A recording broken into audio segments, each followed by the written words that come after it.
We are indeed it. Hello. I hope you enjoyed our new intro there. No expense spared on that. So Yeah, we welcome. can find Uh, it's going to I was just before we started the intro. I was just going over some of the tools on in Foundry with Andy. We discovered Andy, because he was using a Mac, it wasn't letting him target with the double right click on the mouse. Oh, But what we've Okay. discovered then is there is actually key bindings. So if you click on the target that you want to shoot at, if you click on him and press the letter T, it'll target it as well. There's a whole load of those key bindings, and they're over in the config settings on the right hand side. So that's where you have this. You have the chat log, the combat tracker, and all those things. The furthest right one is some cogs. There's a setting in there that is actually very handy. All the rendering and that is done on your machine in Chrome or Firefox or whatever you're using, and the default is set to 60 frames per second, which can put a huge load on your machine. So if you're having, like, if you're especially, oh, I have a very dapper today, Mr. oh, Yeah. okay. Did you, Ben? Yeah. This corduroy thing that I got in a charity shop years ago is way too fucking small for me now. But it's fine because I am a big fat lad like Owen, aka Brendan Gleeson. No offense to Brendan, he's a great actor. I think he knows he's a big fat lad. So if you Oh, click yeah. on the clogs, that's for the Dutch people in the audience. If you click on the cogs, there's a setting there called configure settings, and if you go into that, it'll default to core settings. Down near the bottom, there is a frame rate, maximum frame rate.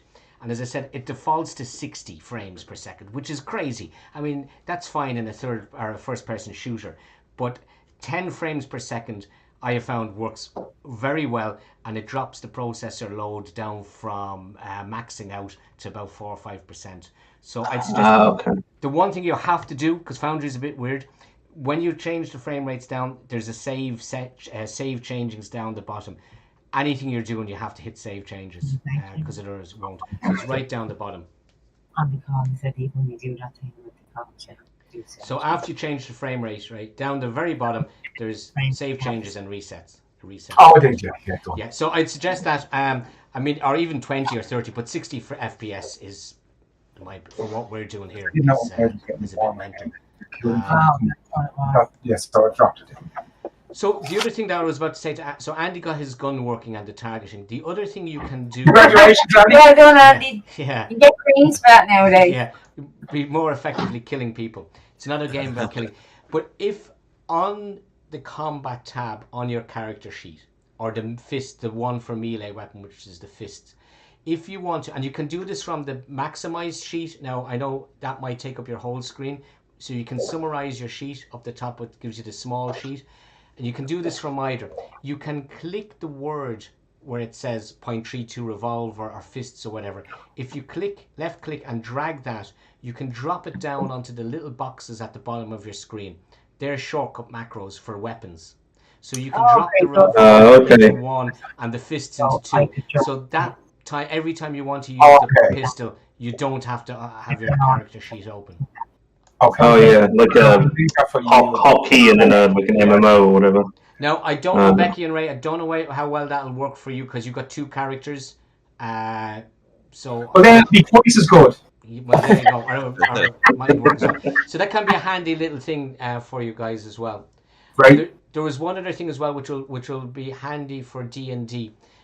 On the left, there's what's called the layer tool. And the layer tool is that you have 4 or 5 buttons you'll have. There's a little icon of a person and a square, and there's like a set square and a ruler, and those. Oh, sorry. Yeah. You'll see there's what is meant to look like a first aid box. And if you click on that, it goes sort of gets a blue line around it. On the screen will appear a skull with a down arrow and a number and an up arrow and a blue heart. A little tiny little banner will appear somewhere on your screen. And you can move that out of the way. What's handy about this, and this will be much handier even for so the damage tends to be inflicted by the system here, so we don't have to worry about too much. But if you remember when we were playing D&D the other night, You had to go into the sheet and you had to go like, 22 hit points and I have to subtract 11 and that gives me 11. Well, if you type in the number into there, it'll deduct that amount from your health. And if you use the blue side, it'll bring your health back up and that. So that might be a handy little way if we have to manually enter stuff. So again, it means you don't have to open your character sheet. You can do from the screen. If you want to toggle that off, you just press the first aid box and it'll get out of the way for you. So I'll just get rid of Tester McTest because he was shot in the head by Andy. Is there any questions? I mean, we can go over again what happened in the game, but is there any out-of-game questions that anyone has? How do I get out of this chicken shit outfit? Okay, so I do want to tell you something there. I'll go over one thing. It may start becoming more and more relevant. There is magic in D&D, the mythos, or not D&D, in Cthulhu, but it's not like D&D. You're not going to be firing magic missile. Magic tends to be sort of the last stage before you go fully insane. If you open up your character sheets, you will notice that most of you have, on your skills, have a mythos value of 1. So one of the skills down under, they're alphabetical. Actually, I don't see it on this one, but it has to be. I don't have one on mine, Phil. It mightn't be under your skills. It might be under something else. You definitely have one somewhere. Because I actually modified one of them. Cthulhu Mythos. Where is This it? is the Cthulhu Mythos skill, is it? Mythos, yeah. I have Cthulhu Mythos on mine. Oh, it's Cthulhu under Mythos. credit rated. It's not, Sorry, it's Cthulhu Mythos. It's under the C. So you'll notice most of yours is 1. Mine is 0. Or 0. Andy's is 5. Mm. So when Andy went a little bit mad in the first adventure. And the first time you go a little bit mad, your rating, your Cthulhu's Mythos goes up to 5. Cthulhu's Mythos, as it increases, is what gives you the ability to cast spells. So now, and there's a weird thing you can do. You can do one of two things. You can learn a spell. You might find a book. You know, if some dodgy guy's house you're in, you can do a search. You might find some book, and there might be spells in that, and you can learn those spells. But to successfully be able to cast them, you have to roll. You have to learn the spells, and you need to get more in depth into Cthulhu Mythos. Now, believe it or not, once you're a believer, and Andy's automatically a believer because he went a little bit mad with the monsters. Andy could turn around at any stage and point his hand out, like use the force type of thing, and scream at another character, "I want your brain to explode, you motherfucker," or words to that effect, and point at them. And he can actually draw on the mythos. Now, he'd have to do a mythos roll. And in this case, Andy's score, or Archibald's score, is 5. So he has to roll a 5. So it's quite probability. It's only a 5% chance he'll pull it off. Now, so, Phil, did you say you have to roll your mythos score or below your mythos score? Below it. It's like any other skill check. You want to get below it. Now, you will any time you cast a spell, one of two things will happen. You'll have to use magic points. Now, you all have magic points. It's on the full sheet. It's down the bottom left. Using the example of Archibald still, Archibald has 14 magic points. A spell might take 5 points or 10 points. So he'll use that. And there will be a sanity loss every time you cast a spell because you're drawing on the mythos. So you will go a little bit mad. Oh, there you are. 18. And anybody can do that at any stage once you have any mythos points. Now, you can learn spells. And then once you learn a spell, you'll actually be rolling against your power rating. And there's other ways of doing it, so it becomes easier. But to get your mythos value up, you need to be exposed to monsters and read books. And you can go off and read books. So if you find a book, you might decide to read it. And that might give you 20 mythos points. So that's how you'll build it. So if you go into somewhere and you see old tomes and old books, it's no hard robbing them if you want to build up your mythos because it might contain stuff. And another thing you can do is, so say for example, you were investigating cultists and you wanted to know more about their god and they've had a book. After reading the book, you can actually do a search in the book as a skill test to see if there's anything about that particular monster that you're battling, to give you clues on where it lives or its weaknesses or whatever. So you can use these books as a resource. But bear in mind, every time you use anything to do with the mythos, you go a little bit more mad, and that. So that was just one thing I wanted to touch on before. I know you haven't discovered anything like that because you're still we haven't gone down too much the insane route, but it is something to bear in mind. And of course, as this comes up in game, we'll point it out and we'll go over it again, but they're just the basic rules. There's an awful lot of sort of technical rules in the game that once I think we get into will probably be easier. So just a brief recap, especially for Robert, who wasn't here last week. I had to go back to his shop so you managed to catch up with the team. They left a message in the coffee shop. You went down to Ipswich Meets where they were. You ran into this guy called Mick McGettrick, the shop steward, and he said the party had gone off to get patched up, but they were going down to Ipswich Meets. So you have, is that your character? That's you, isn't it? Yep. You're on the stairs. It is, I put you on the stairs. So you've just managed to get in. So Dunnigan's obviously gone to sea, so he won't be here for 4 weeks. So until I'll operate his character until we get a break in this, just in case you need an extra bit of firepower. So you had managed to start searching this office, and you'd gone around and you had found some address books and stuff indicating a place called 13B Arkham. A lot of receipts, and it seemed to be money coming and going from there. And Janet recognised the address as also the address that was being used by Dr. J's Elixir Company. Yeah. So you recognise that. You could hear murmured voices, and there was a conversation. You'd overheard bits of that in the office next door, and you decided you were going to sneak down and listen at the door. And everybody was heading down. And infamously, I said, it's very hard to fumble a roll in Cthulhu. You have to roll a fumble, which is 96 to 100. Otherwise, you just don't get the advantage of it. And with that, right on cue, Edmund rolls 96, so fumbled the roll, and walked into the door and had a sneezing fit. And we left that. The voices went quiet in the corridor, in the room. You could hear chairs or something moving, and that's where we left it.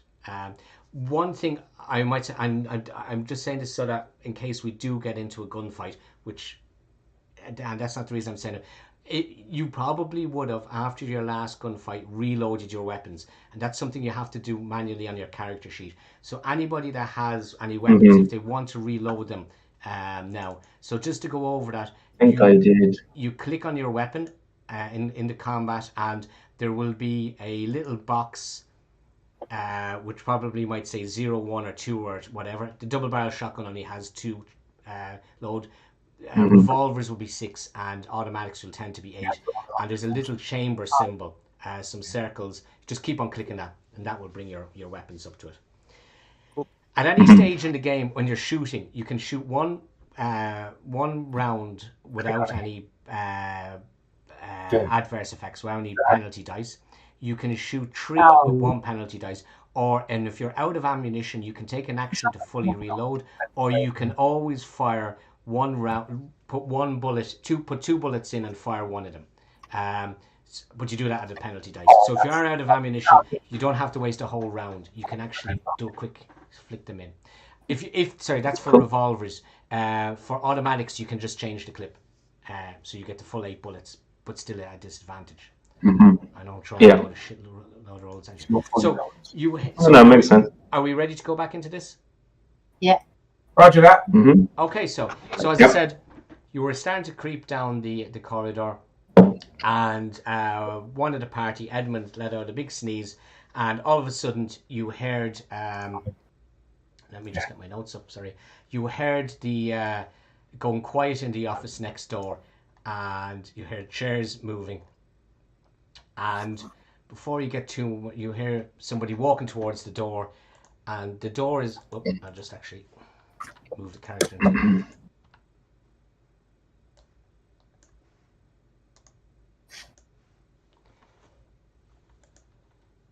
Sorry. Just put this up here now.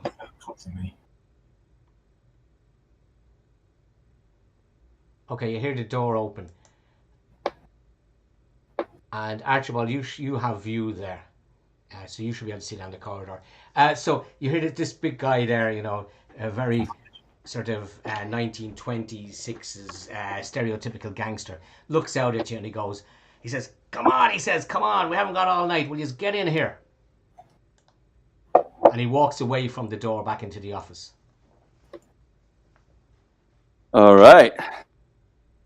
Let's get in. Guess we Yeah, better I mean, find out. We either run or we move now and walk in and bluff it out. So Yeah. He sticks his head back around there and he goes, come on, what are you waiting for? Another invitation? Let's go in there. Yeah. No one's gonna say. Yeah, if everyone else is going in, yeah, it's like okay, stick to the pack. Where am I gone? God damn it. And he's It's got 'cause you stuck in the can't see door. No. Fucking scroll function. move me back until you can see your own card. Oh, yeah. Oh, you're gone. You're gone. I'll move you back because what's after Okay, your cool, yeah. line of sight is your problem.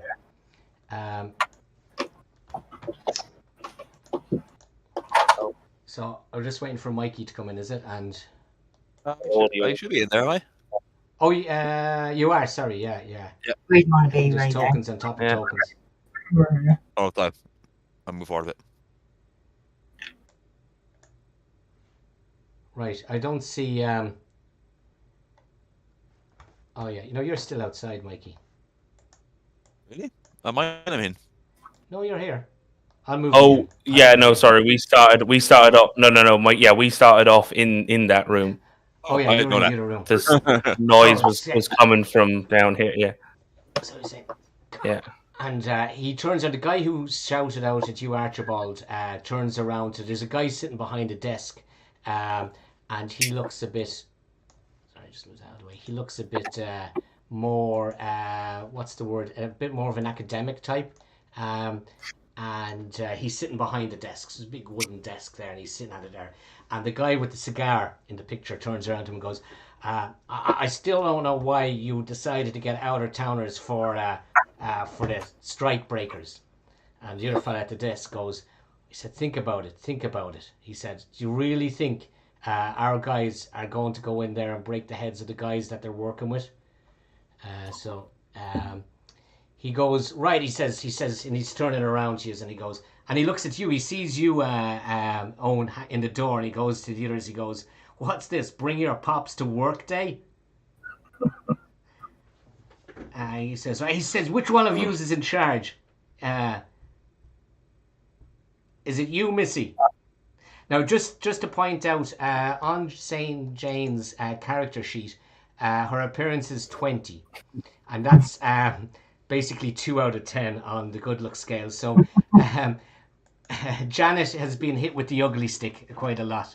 So yeah. So he says there, he goes, I can see by the look of you're probably the tough one around here. Oh, yeah, because I have me black eye from me broken socket. Yeah, don't worry, Jane. You're 20, but Owen's 15. These are all boys, and that's the best boy that you're slagging, so I'd be careful. Yeah. So he says, let's just have a rundown of the job, smartass. yeah. So he goes, and he looks around you and goes, he says, you look kind of familiar. Where do I know you from? You tell me.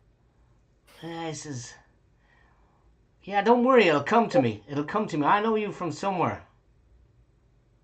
He's thinking about it. You can see he's trying to think of where he knows you from. That's one of those faces that everybody loves to slap. We all know people like that. Carry on. So, anyway, the guy behind the desk goes, he says, okay, now, if we've all done our chitter-chatter, can we just get the night's business out of the way and pay these people so they can get on about their business and we can get on about ours? So you can see where the other fella's just probably hanging around, shy-talking. So he goes, okay, so, who am I paying? Which one of you is the bookkeeper for this? That would be me. Okay, so he starts pulling out his drawer. The drawer on the desk beside him. Will you roll me a spot hidden, please? Spot hidden.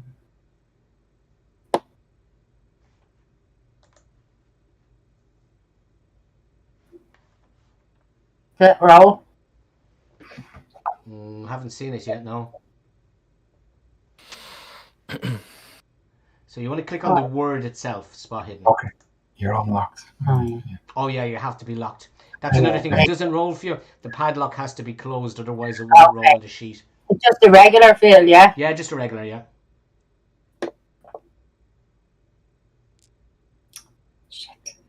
So, okay. So, yeah, you don't see anything. So that was a waste of my fucking time making that photograph. So he produces an envelope out the door, out from the drawer, and it says there's not really much on it, but he passes you over the envelope, and he goes. He says, "Don't worry, you can check that if you want. I won't feel upset if you want to check out the money." Oh, I will check it. Don't you worry. Yeah. How much have I got? Much have I got? There should be $100 in there. Okay. So if you add that to your party inventory, the guy beside goes, who's still looking at you, Andy, and he goes. He says, "Well, guys," he said, Phipps here should have probably asked you, but how did you get on with the union guys?" Oh, we sorted them out good. Yeah.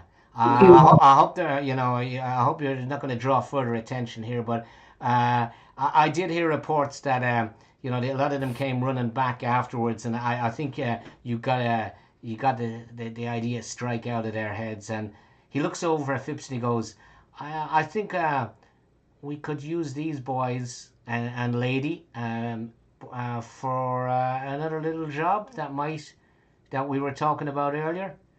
And Phipps looks around at him, and like a light bulb moment over his head goes, "Oh yeah, that's a good idea." So the guy with the scar goes, "Yeah, let me introduce myself. My name is Hammer O'Leary." And he says, "We've got a little problem down in a little town down the road called Innsmouth. You'd help us out greatly, and there's more of that green stuff, that folding stuff there, if you'd help us out with that. What do you say, guys?" And what exactly do you mean? Yeah. Help you out? What's the incident? What's the issue you're having? Yeah, there's some associates of ours down there that we send stuff to, and they meant to send stuff back to us, and they've had a bit of problems. There's two issues we need sorted. One is to find out when they're getting their shipments back on the ground. Literally, they had a boat that sank with some of our stuff on it about a month and a half ago. So we need to find out, have they got a new boat, because we need our shipments back. And one of them, he thinks he's a bit of a lawyer. He's a bit of a pain in the ass. He's the brother of the guy who's doing a bit of work for us there. But he's gotten himself into some sort of trouble down there. Don't know what it is. And he's saying that he needs protection from us. Now, we've no interest in this guy's a fool. And to be honest, we'd be better off if he ends up in a river feeding the fishes. But so we'll just, while you're down there, just see what his problem is and give him some old story about how he's got to sort it out himself. Well, we don't want anything to do with that. The other problem is, the thing is, they're a bit strange folk, these Innsmouth people. They're a bit, odd. Yeah. So Yeah, I heard that. Yeah, have you met him again before, Pops? I think I saw one once in a bar, but I heard I got cousins out, nearer that way. That you hear things, over the years, Yeah, you've had a lot of years to hear things, Pops. Yeah. Probably just old wives' tales. Yeah, probably. Yeah. But you know how people in these parts talk. So what do you think, guys? You up for a job tomorrow? You might have. Tomorrow, you say, and how are we going to get there? Well, good question. We can lend you one of our vehicles. Sure, okay. Just that. Sure. I'm going to say sure, but I need to talk it over with the boys. Okay, so we'll take that as it's an agreement. So what? If we're there, we're there. Yeah. I'm going to. So Phipps he goes. Well, look. He says you'll need to know where you're going. So he takes out some maps. From from the drawer, and I'm just going to try and put these into one of your folders there. Operations.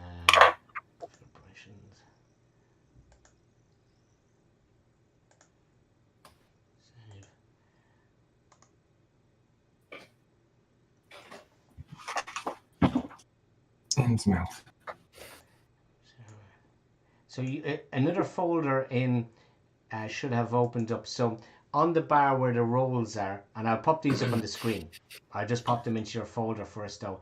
I'm going to pop up these two now. How the hell do I share that with you guys? I can see them in the journal entries. Okay, the they're in the journal entries. So there's two maps in the journal entries, and that's one of them. Don't worry why there's every single place is numbered on it. I've taken this from a map of Innsmouth from a different game, or from a different Cthulhu thing. So there's two of these maps. There's an east one and a west one. And he goes, where this guy, the Marshes, live is in... and he starts pointing at the map, and I just need to check. I think it's number 203 on the map. I think it's 203. But if it's not, I'll give you the proper location of that. Yeah. So he says 203 on the map there. So he says that's where this Dr. Marsh that we need you to talk to and find out where the shipment is. It's his brother is the attorney. And they both have their offices in that house there, and so that's where you'll be heading in Innsmouth. Okay. All right. 203 New Church Green. That's it. Yeah. And what we want to find out is they're behind on their quota. Their boat sank in February. We've lost a shipment from there. There was one meant to be a boat every 6 months, up until the final shipment where we ship it out from Salem. And that boat is going on October the 16th. So they have to have all their shipments of what they owe us in Salem by the high tide of October the 16th. Now, if you got to rough him up a bit to convince him, we don't have any problem with that. But I know he's a doctor and he should be able to patch himself up, but we don't want him dead. But if he needs... The brother might be collateral damage. I don't really. The brother is a bit of a... Yeah, you'll know when you meet him. We don't want him dead. But, if they need persuasion, there's no problem with that. And they're not getting... Tell them, they're not getting any more raw materials till we start getting our shipment back. Yeah. Noted. Okay, so... while that's happening... Phipps reaches over to grab. He walks over to the wall behind him, and there's a board. Keys are all hanging up on them. For example, he says, "I'll give you. There's a vehicle outside there for you." And he reaches over and he grabs the keys, and he's about to throw them. He goes, "Which one of you is the best driver?" I'm going to be doing the driving. Probably not me. I'd say probably one of the cops or something. Is it? So there is on your character drive sheet, auto. there is drive auto or something. Yeah, drive auto. I got 20, which I assume is the base. I'd say. Now, anybody can drive a vehicle. You don't need to do a skill test. But the drive auto skill is if you have to do a sudden maneuver, if you're in a chase, it's very important for that sort of stuff. I'd say mine's 20 as well. 20 as well. Yeah. Is what's Donica's like? Even if he's in the joined road this. outside. 2 seconds. I wonder if maybe his pre-gen had. He's 30. Some. Okay, so Donny is Yeah, Hey, driver's outside. He's outside. So Yeah. he throws the keys. Yeah. He throws A wheelman. He throws the keys towards Archibald. Will you do me a luck roll, please, Archie? All right. Luck. So luck is one of the main ones on the front of the sheet. Where do we have that? Oh yeah, it's Andy. It's in the right under where it says skill. Yeah, it's on its own little thing. Yeah. I know, that's Such a north side thing to do. Okay, so you fail the luck check. So just as he's about to throw the keys at you, Hammer O'Leary goes, "What are you doing?" He says, "What keys are you giving him?" And he looks and he goes, "Oh, silly me." And it was a big bunch of keys. It wasn't just the car keys on it, there was other keys on it. And he puts them back and he goes for the one beside it and he takes them off and he throws them to you. Will you roll me now this time, roll me another luck one test, please, Archibald. I really like a sleight of hand. Here we go. Huh. Ta-da! Oh my god. So of course you can't. So you just, as if, without even looking, you weren't even looking, and you just open your hand and you catch the keys like that. And a Hammer watching goes, "Whoa," he says, "that's some catch. I'd say you'd give Elmer Adams a run for his money in his day." Could have went pro. Yeah, could have went pro. Yeah. It wasn't with his knee. Yeah. Or his drinking problem. So He can't. Yeah. He can't pitch like the elbow. yeah. So he throws the keys. He goes, "Yeah, there's a van outside. There's a tag on it, and it has the reg number of the van outside." And he goes, "Look, guys," he said, "hard men and all, and ladies that you might be, there's no way I'd recommend anybody to go down to that Innsmouth part of the world at night time. So I suggest first thing in the morning, you head off." Thanks for the advice. Oh, Nice, good to know. See you now. And he goes, "Yeah." So he's turning around to Phipps. Obviously, Hammer has had enough talking to you. You can see by his way he's done with you now. He got what he's wanted out of you.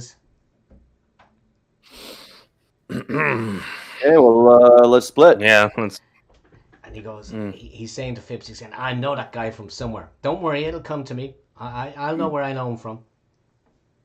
And he goes, "I can't believe him. You nearly gave him the other keys. The whole building's on those keys." Anybody good at robbing? let's get the fuck out of here. Before he makes Archie. Yeah. We need to go back and get those kids. We may not have to. I'll drag you over to the other part. Somehow, I don't think a man called Hammer is going to be, above killing a cop.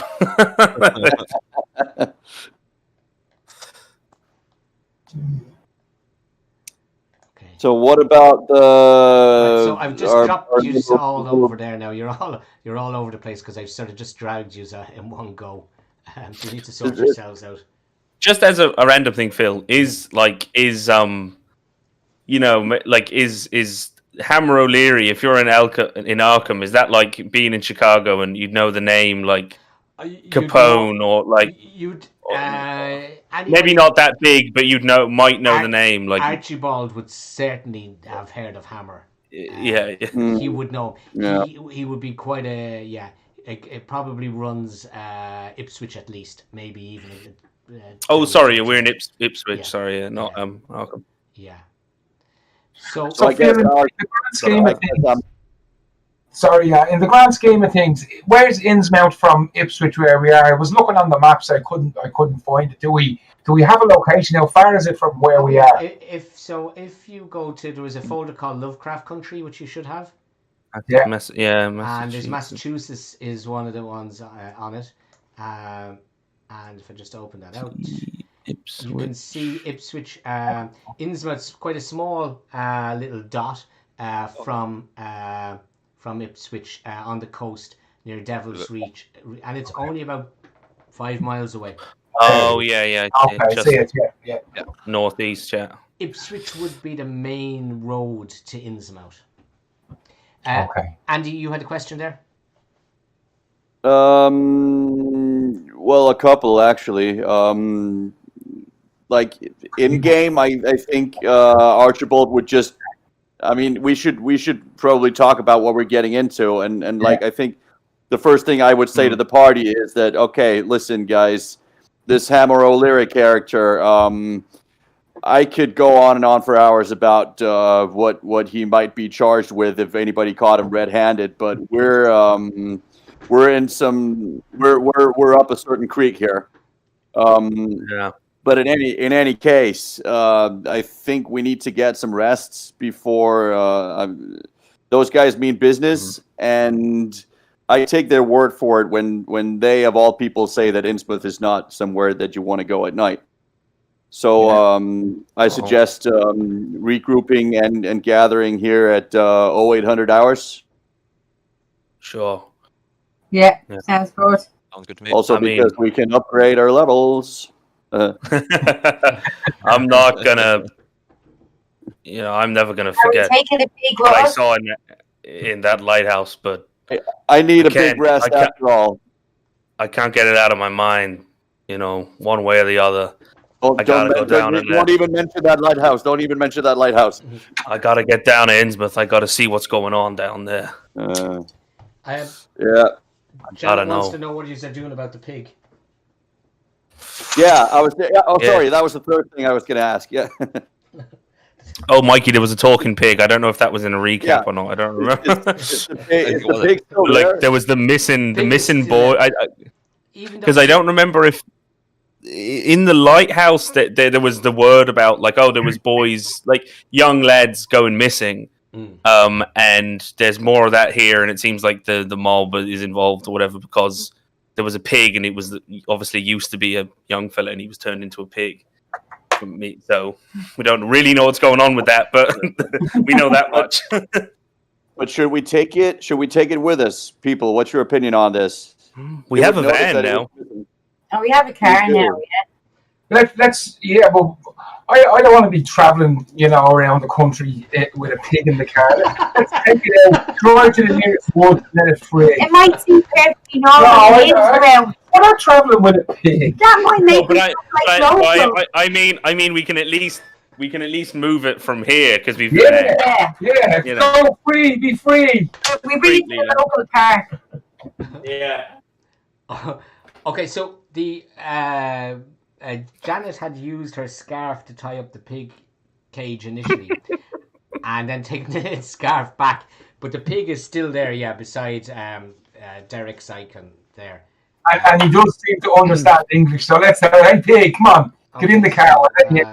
2 seconds there now.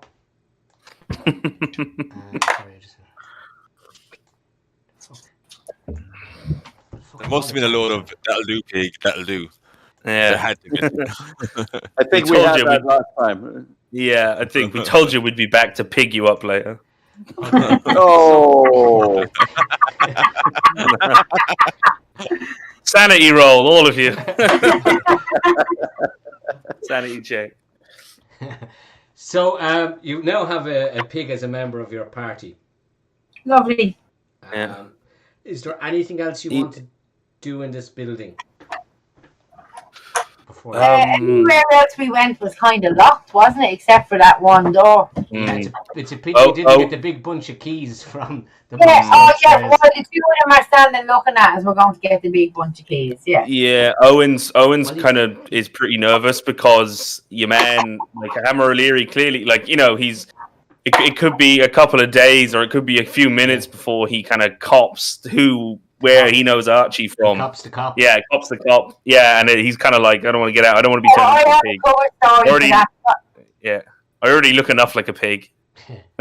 We have a cover story for that because we can just say, "Did you ever hear of dirty cops?" True. It's cops on my payroll, so keep it to yourself. Yeah. So that's our get out. That he's my dirty cop. That's in the back pocket. Yeah, we'd like to. Yeah, if we ever get cornered. Yeah, that's what it is. He's a dirty cop. Yeah.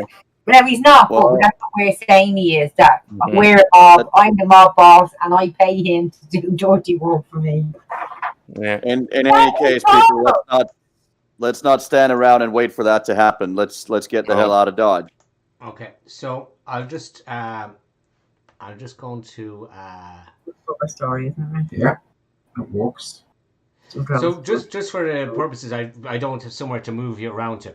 We'll just say, you leave Ipswich meets, and you've now gone from there. You're now outside the door, and you can see. Well, you didn't notice them really on the way in. There are a couple of vans parked up, and there is on the tag, the keys that you have. There's a number 7435, which you assume must be a registration.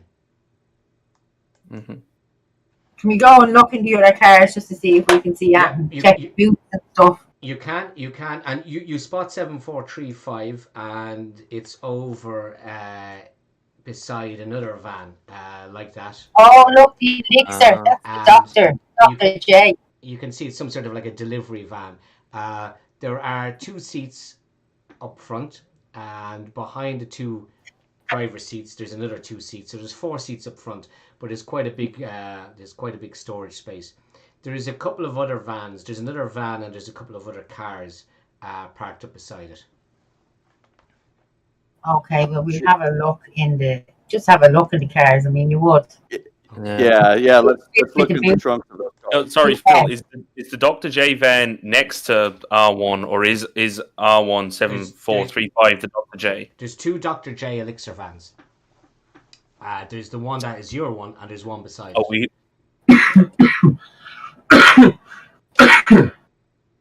Right, well, we should have a look in them. We'd have a nosy. Yeah.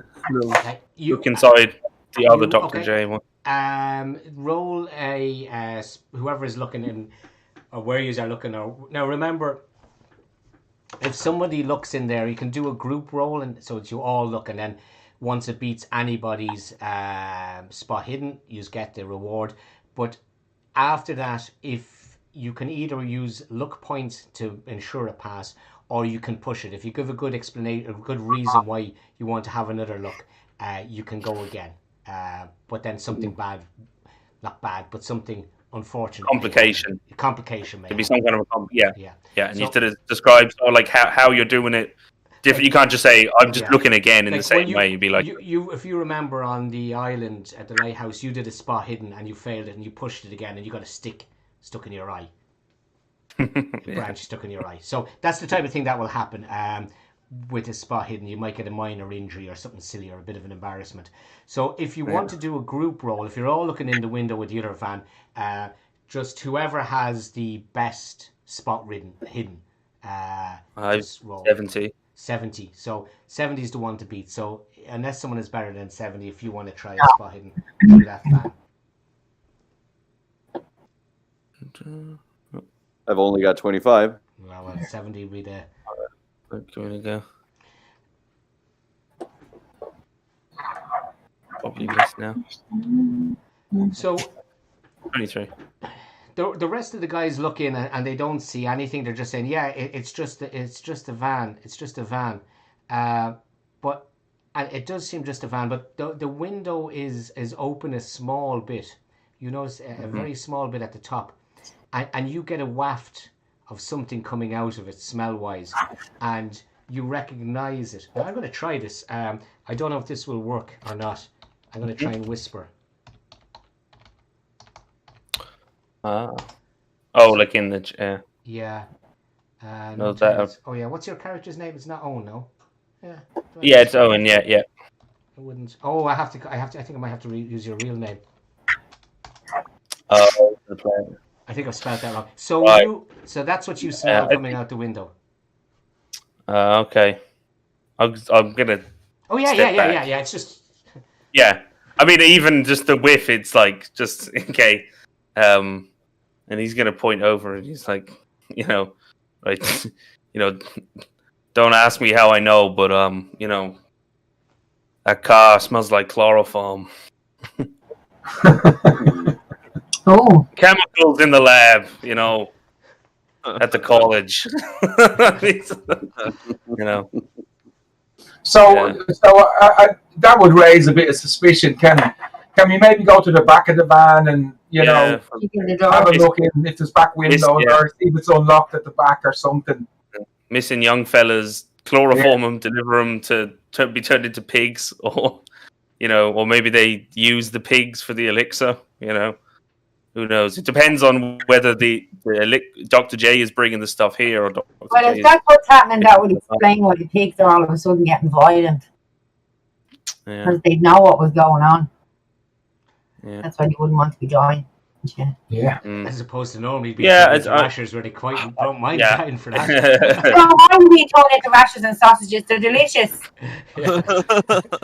I mean, I assume the van's locked, like the back of the van. So the is van going to be is locked, and the window is there are some windows, but they're sort of blacked over, so you can't see into it. However, the lock isn't that sophisticated, and you've got several things you can do here. You can try a lockpick exercise, or you can force the door with strength. Now, and remember, this is Cthulhu, it's not D&D, so you can just use a strength where you just swing off the door and try and break it, or you can go off and get other stuff and like crowbars or whatever else. So it's up to you to explain what you want to do. But of course, that's going to make noise, potentially. Yeah.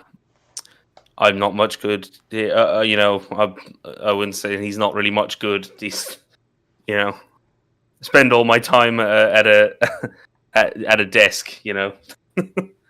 I'm not really he's not strong. He doesn't know how to pick a lock.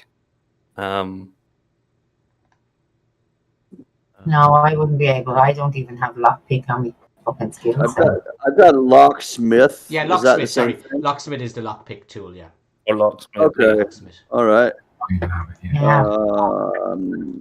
So could I? I've only got 36, but oh yeah, that's good. Yeah. I've got one. I think it's just one. It's not even. I think it's one. Yeah, I think it's one of those skills that it's like you have to. It's not like draw. It's like, oh, you can give it a go. Like everyone would be. Yeah. Like you either know how to pick a lock or you don't. Medicine. Like that, maybe. Yeah. Don't be thinking D&D is what I'll say to you.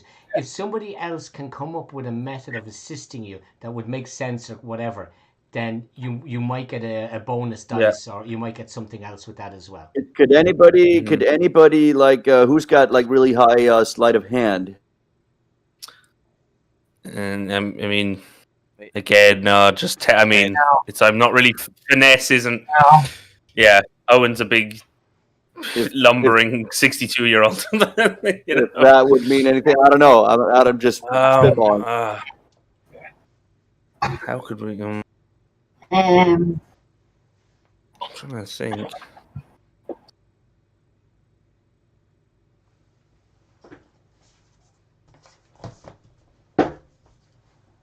I mean, I could. I'll just roll a locksmith. For some reason, I'm unable to click it, though. Is the padlock? Just make sure on your sheet that the padlock is closed.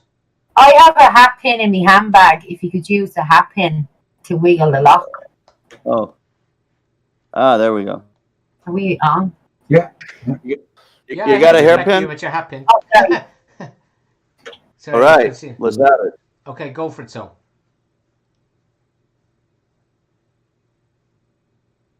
I didn't see anything. Here we go. There we go. It's rolling now. Okay, so you didn't do it. So you rolled a 70. So you have two options now. You can either buy the success, which you won't be able to afford by deducting luck and adding it to the roll, or you can try and push it, which means you get to go again if you're giving me an excuse why you're going to get another go. Like, for example, maybe you failed it and Becky says, I hear, use my hat pin, the thing that you're using. Oh yeah, try the hat pin, that might help. So success or failure, there will be some kind of a complication. Yeah. Okay, so do we do that? Is that let's do that. Yeah. All right. Give this a go. Because you wouldn't give up after before that happens, I'm gonna get, or as it's happening, I'm gonna get oh god, I've forgotten Donica's character's name. The FBI got to Derek. Start the engine. Derek, start the engine. Oh yeah. Because we might have to peel out of here in the van. We might have to bail. Yeah. Good idea. Here goes. Yeah. All right. So this guy's the noise, mate. Yeah. So you put the hat pin in, and it just goes. That's one. Good hat pin. The lock opens, and you're actually quite surprised. It just worked so well with the hat pin compared to the bit of old rusty nail that you were using. So you're standing there with your hat pin in your hand, and you're looking a bit surprised that the door opened so easily. Okay, what's inside? Right. What's inside? I'll have that back, thank you. Let's not worry about that. Yeah. So you open the door. You open the door, and you notice there's ropes, and the smell of the chloroform that Owen could smell in the front sort of is much stronger here. And you notice there are hooks on the inside of the van, and looks like maybe ropes or stuff that was tied to it. Oh, Holy shit! this is not a good picture. No. If you want to don't really want do anyone want get to do a in. spot hidden? I'll just do a spot hidden. I'm just kind of looking around the floor of the back of the van, rummaging about, see if there's anything there. Go for it. Back in 1 second. Oh, one. Oh, one. Oh, wow. Whoa! Okay, so that's brilliant. I'm a good looker. I have to sort of reward you in a comparable amount, so I'm just trying to think of something else to give you on it. I find a gold coin.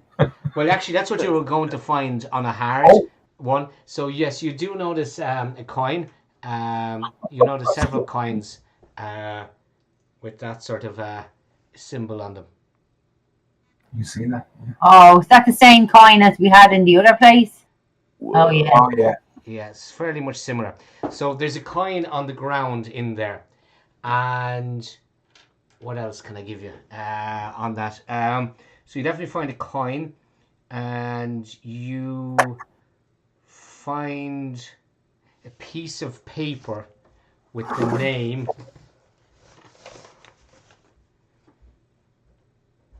So I'm just going to write this down so I don't remember it.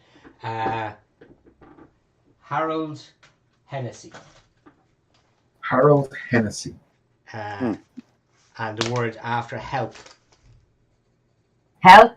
Help. And What was the name of the boy? Okay, I'll come back to that in a second, Becky. So, and you can see it's been real badly scribbled. What? So I bring the piece of paper and the coin over to the cop and say, "Did these mean nothing to you?"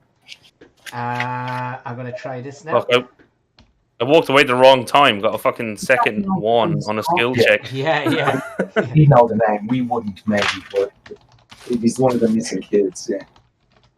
Okay, Harold Hennessy. Popped up there. The other names of the two boys were Nathan and Brian. Stuff. Yeah. So Harold in the newspaper article. I don't know if I wrote that down. Hold on. Is that? Did you see that in the thing? Did you, Andy, in your chat box? Yes, Harold Hennessy. That name does mean something to me. He was one of the kids that went missing. Was he the star kid? No, that was Brian Burnham, I think. Brian Burnham, the mayor's son is Nathan Hamilton. So he's one of these bunch of kids that've gone missing. Okay. I had not expected to be giving you that name, but anyway, there you go. So he was in the back of this van trying to get help, and so we know he was here. How long has he been missing? Same time as most of the other kids. It all happened pretty simultaneously, really. What is his name again? Is it Callum something? I didn't Harold Hennessy. Oh, sorry. Harold Hennessy. Harold. Owen is going to randomly go up to the pig is with us. Yes. Harold Hennessy. He's like, Harold Hennessy. Is that you? Anything? He goes, if the pig had shoulders, I can't believe his shoulders, and he goes, a pig doesn't have any shoulders. I mean, I'm sorry to... Talking. You can't shrug, I don't know. Talking to a fucking pig. That would be a very human action. So the pig goes, need to go. Need to go. We need to go. Okay, lads, we need to go. The pig himself someone coming. And with that, no, I need pig shits on the ground. I need to go see someone in a white lab coat. I'm talking to a fucking pig. All right, you heard the pig. Let's go. Let's go. Come on, I feel like Aaron. that would be the episode title. You heard the pig. Let's go.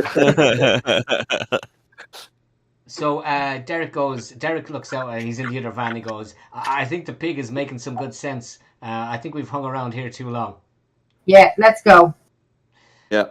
Okay, so don't call out to your pig, all right? Just a cop. That's it's a derogatory term. They're not all bad. So Archie's okay. Archie lives in Ipswich. The rest of yous are all from different parts around Massachusetts, but Archie lives there. So I don't know if you're all going to go back, spend the night in Archie's, or where you're going to go. Do we still have rooms in the guest house, or was that just probably for one night? The guest house was up in Rock. That was before. Yes, because we got the bus. From the guest house. Yeah, Edmund forked out for taxis, 2 taxis. Oh yeah. Money bags. Yeah. So, well, I mean, we can get. If there is like a guest house room. You're going to spend the night. You're going to go to bed. You're going to get a rest. You get a hit point back because Cthulhu's savage. So give yourselves a hit point on your thing. You can either use the new little trackery thing, which gives you and type in on the blue, the little up arrow, or just manually put in a HP. Unfortunately, I'm sorry. Wouldn't we be getting all of our hit points back since it's a longer? No. This is not D&D. You only get per day, per rest, 1 HP back. Oh shit! And you get no sanity back. Yeah. Oh, there are ways to get sanity. Yeah. No, you only wouldn't get be Cthulhu. And then lock it. Yeah. And then what about when do we get to our little starred? You get to get them at the end of a chapter. Oh, okay. Cool. So yeah. There's an accountancy period. Okay. Cool.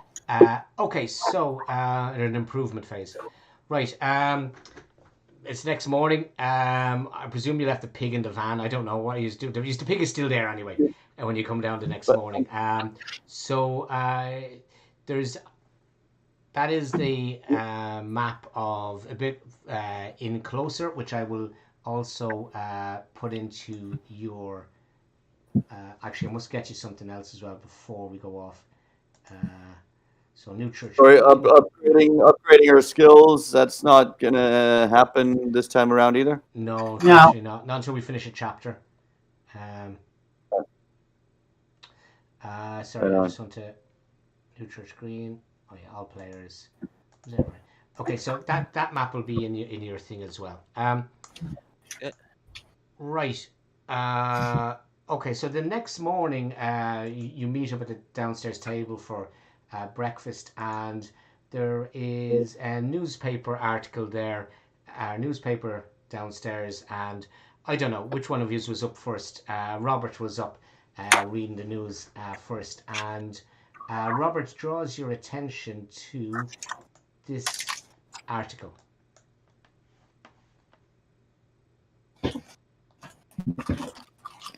Fine boredom. Fucking hell.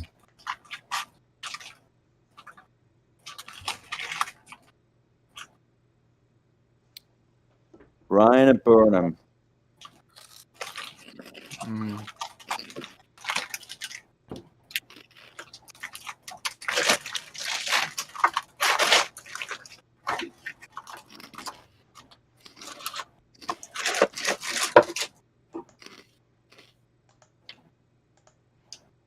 Chief Constable Andrew. Fuck, I don't trust him.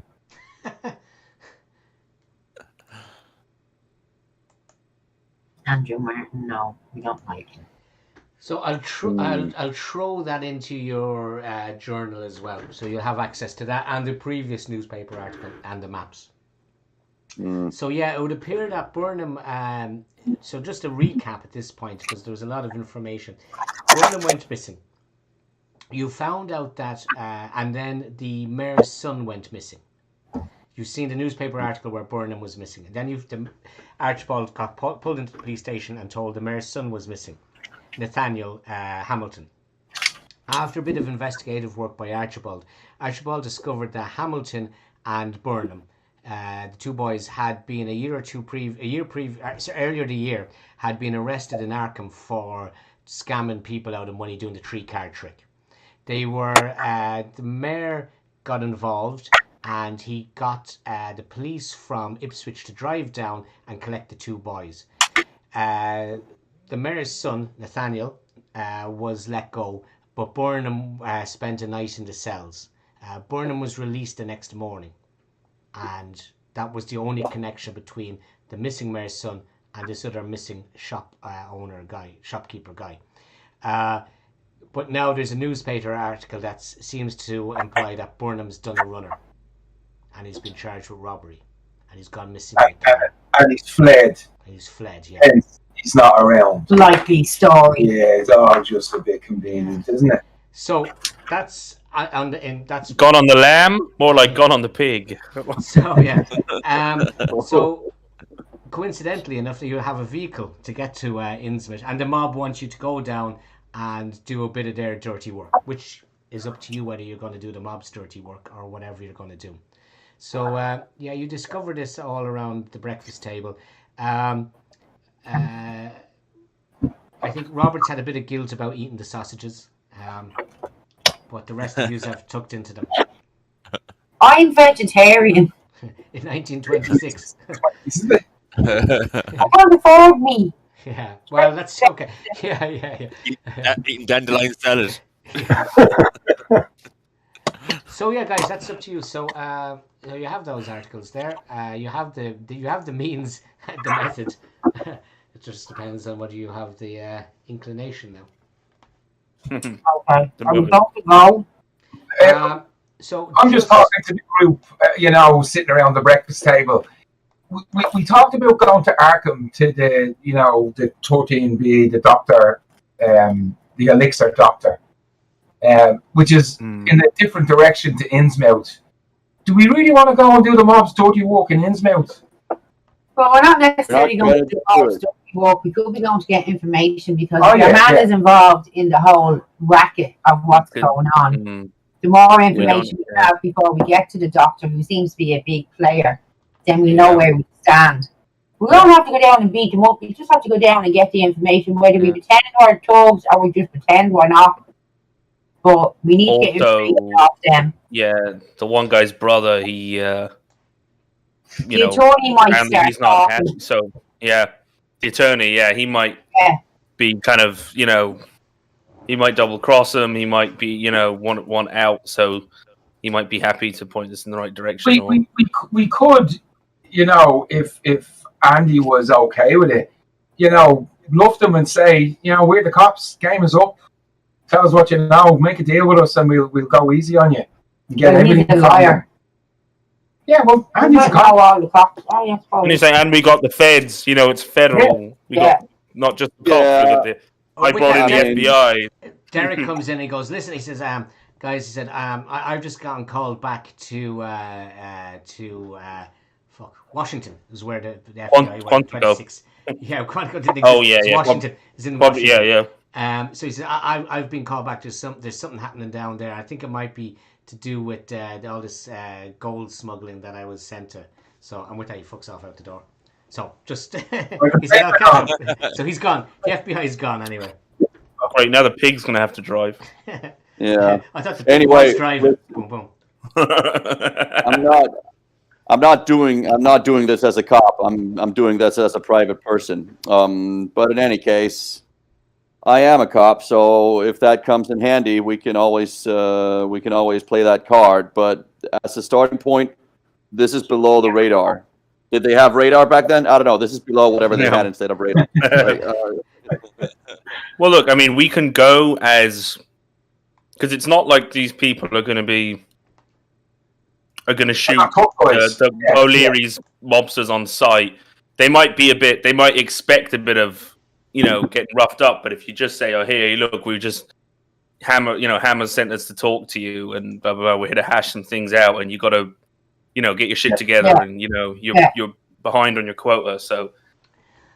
Tell us what the fuck is going on. And we have a few more details. Like we know they're waiting on materials from Slaughterhouse, so you might find out what that means or what it is. Yeah, they're not likely to attack us on site because presumably we're all. And if they are already kind of, kind of in the doghouse a bit or in the bad books, like going on the offensive is probably not a good idea to bring. The mob's wrath kind of down on them because that's only going to create more trouble for them. Yeah, that sounds like a good approach. Yeah. We can always, as you say, pretend we can roll with the lie for the time being. Yeah, absolutely. So let's do it. Yeah. So somebody else is driving. Okay. So while you were talking there, I actually whispered to Mikey to roll a spot hidden. So because I didn't want to interrupt your dialogue. So as you were going through it, Robert pulled out the maps that have been given by the mob the other night, and he notices on it that there are the places down. So there, the Marshes brothers' place, which was 203, was on it, but also down. I don't know if you can see it. 702. Down south of the river. I know it's not a great map. There's a number 702. It's on the kind of diagonal road. Yeah. It says on it First National. What the map actually has on it is First National Groceries, which is the store where Burnham works. Okay. 203. Yeah. 203 is the Marsh Brothers, and 702 is.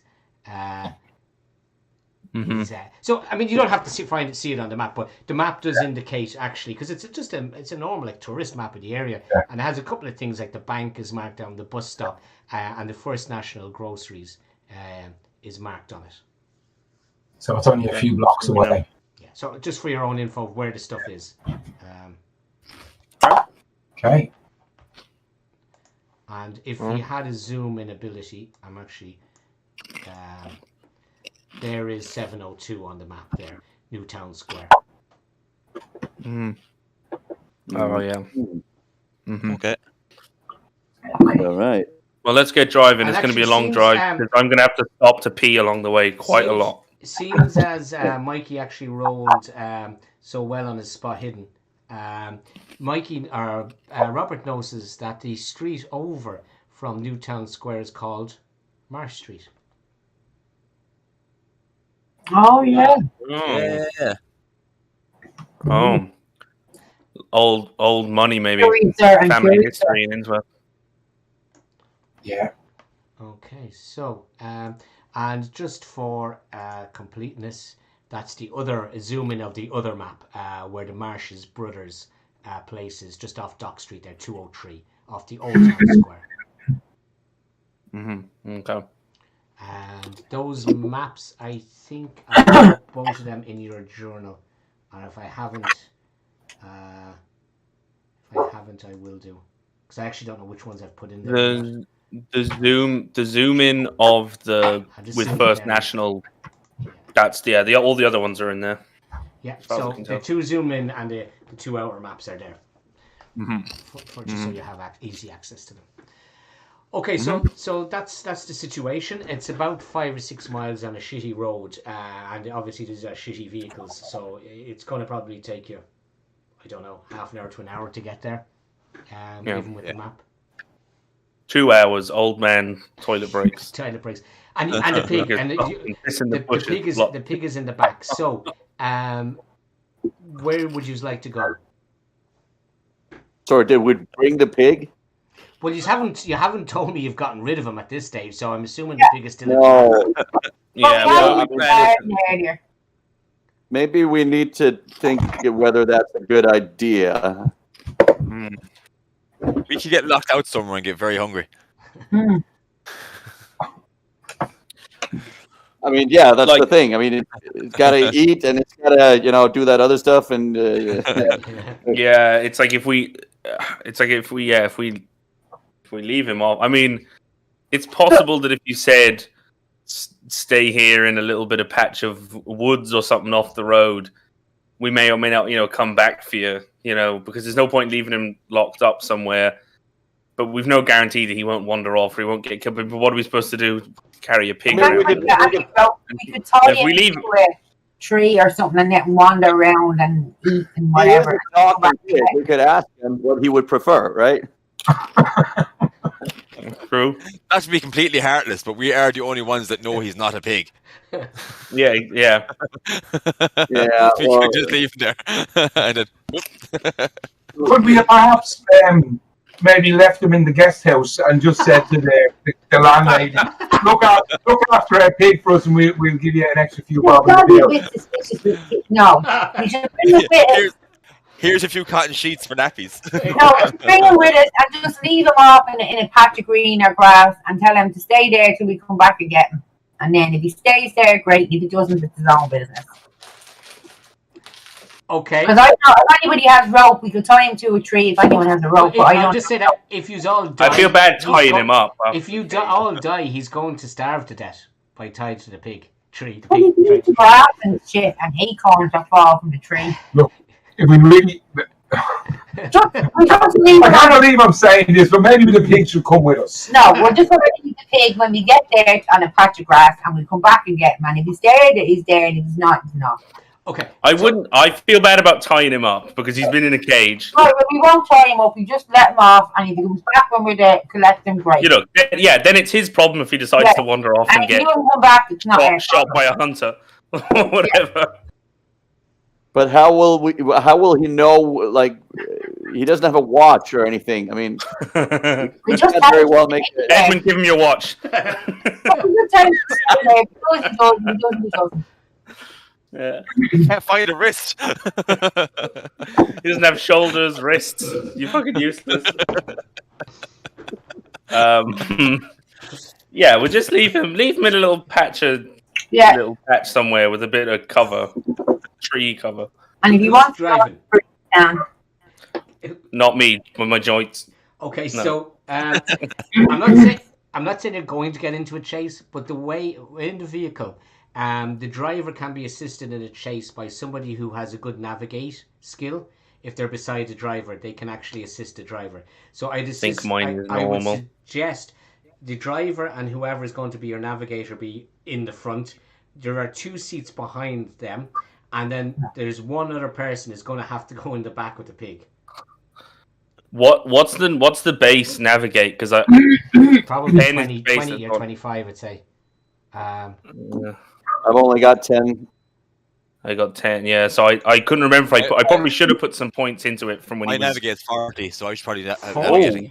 Oh, wow. Shit. Oh, yeah. Yeah. Good at finding as well, yeah. So you're riding shotgun, Robert? Yeah.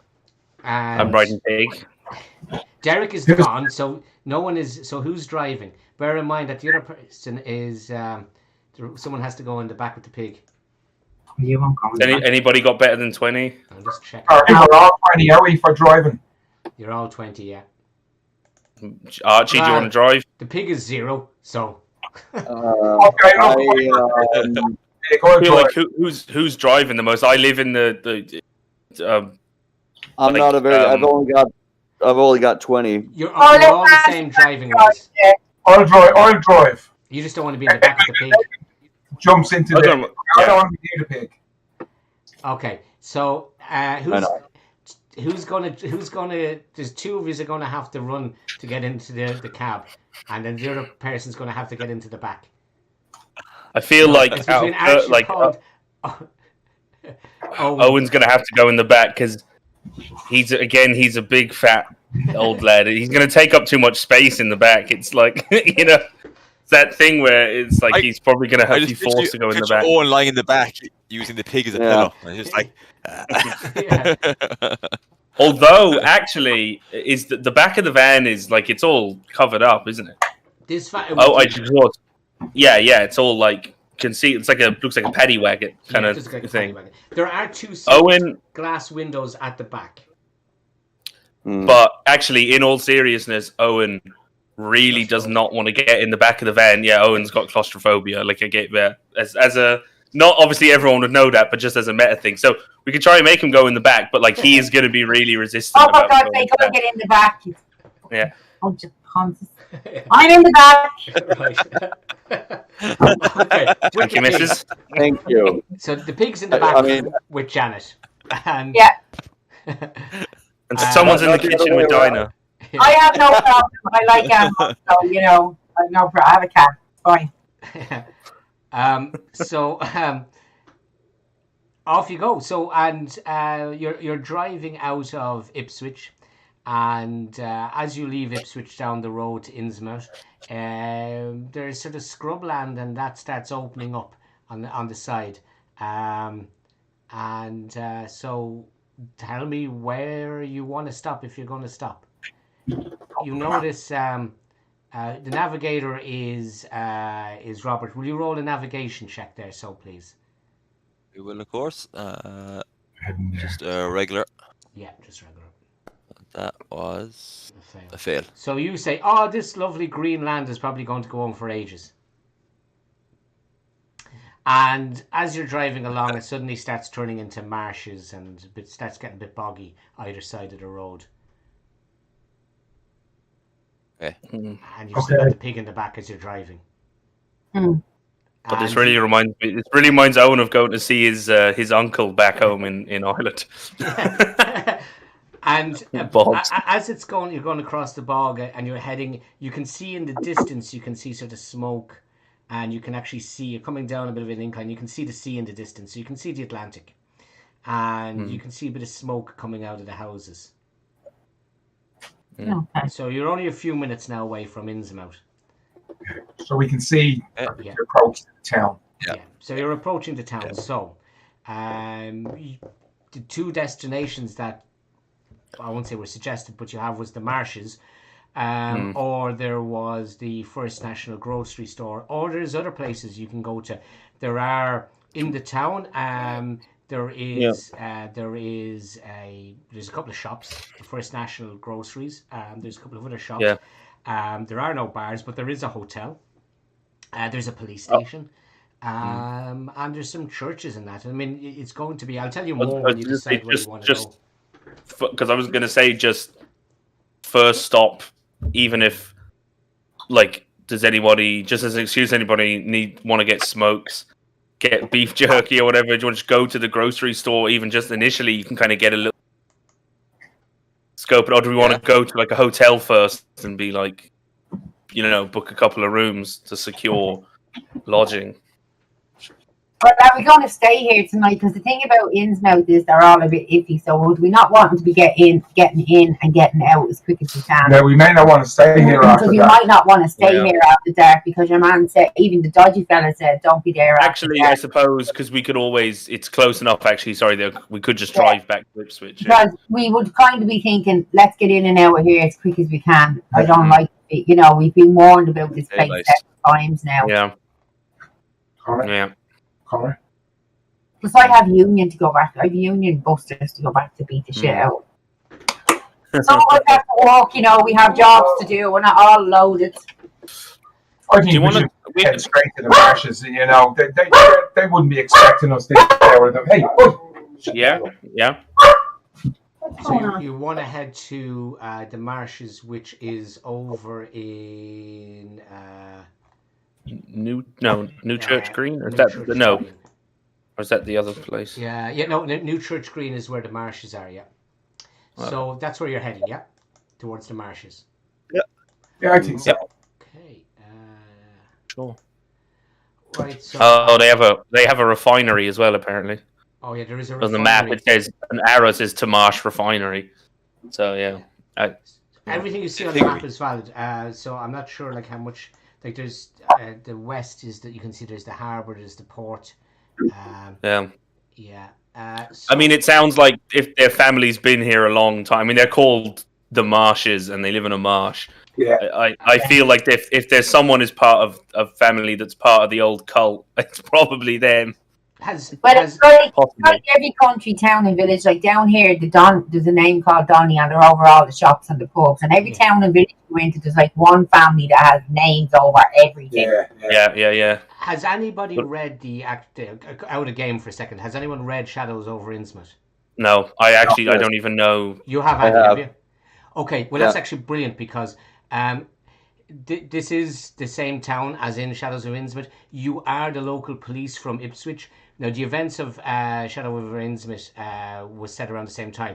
And obviously, so you'll know of, if you can remember any of the names in it or the storyline in it, you'll have heard of these stories of these people down here being very, very strange. You'll have heard that there was an old abandoned refinery where the original Old Marsh, set up a refinery back in the day, and Innsmouth used to export gold, which was very odd because there's no mountains around, there's marshes land.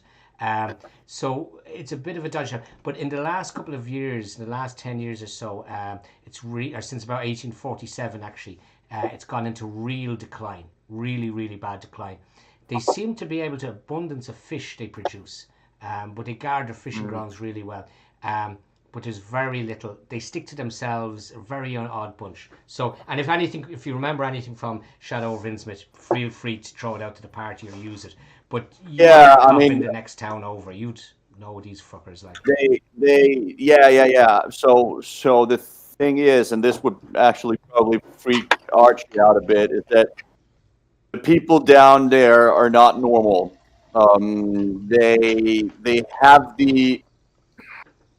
They have a fishy appearance. Let's say. They don't look like. Yes, a bit. Like that guy that we saw. Yeah, don't mention him. Yeah. But I want to say, because it looked like they had stitching around the eye sockets. Yeah. Like the eye sockets were too big for like human eyes, so they had to put like human eyes in and then stitch it up to make them look more human. It's a very close society, and rumors have it that they worship some kind of deity, of which I do not know a whole lot, and quite frankly, I don't think I wish to know a whole lot about it. But in any case, just so you know, we're more than knee deep at this point. It sounds like a very unpleasant place. So let's go wait and then get done what we need to get done, and make sure we're not caught here anytime after dark. Okay, exactly.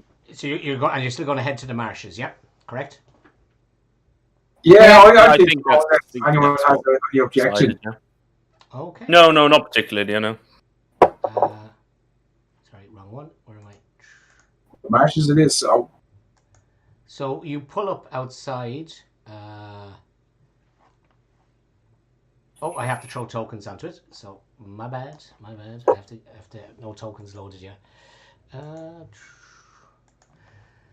So as you pull up, what are you doing with the pig? Are you leaving him in the back of the van, or is he going in with you?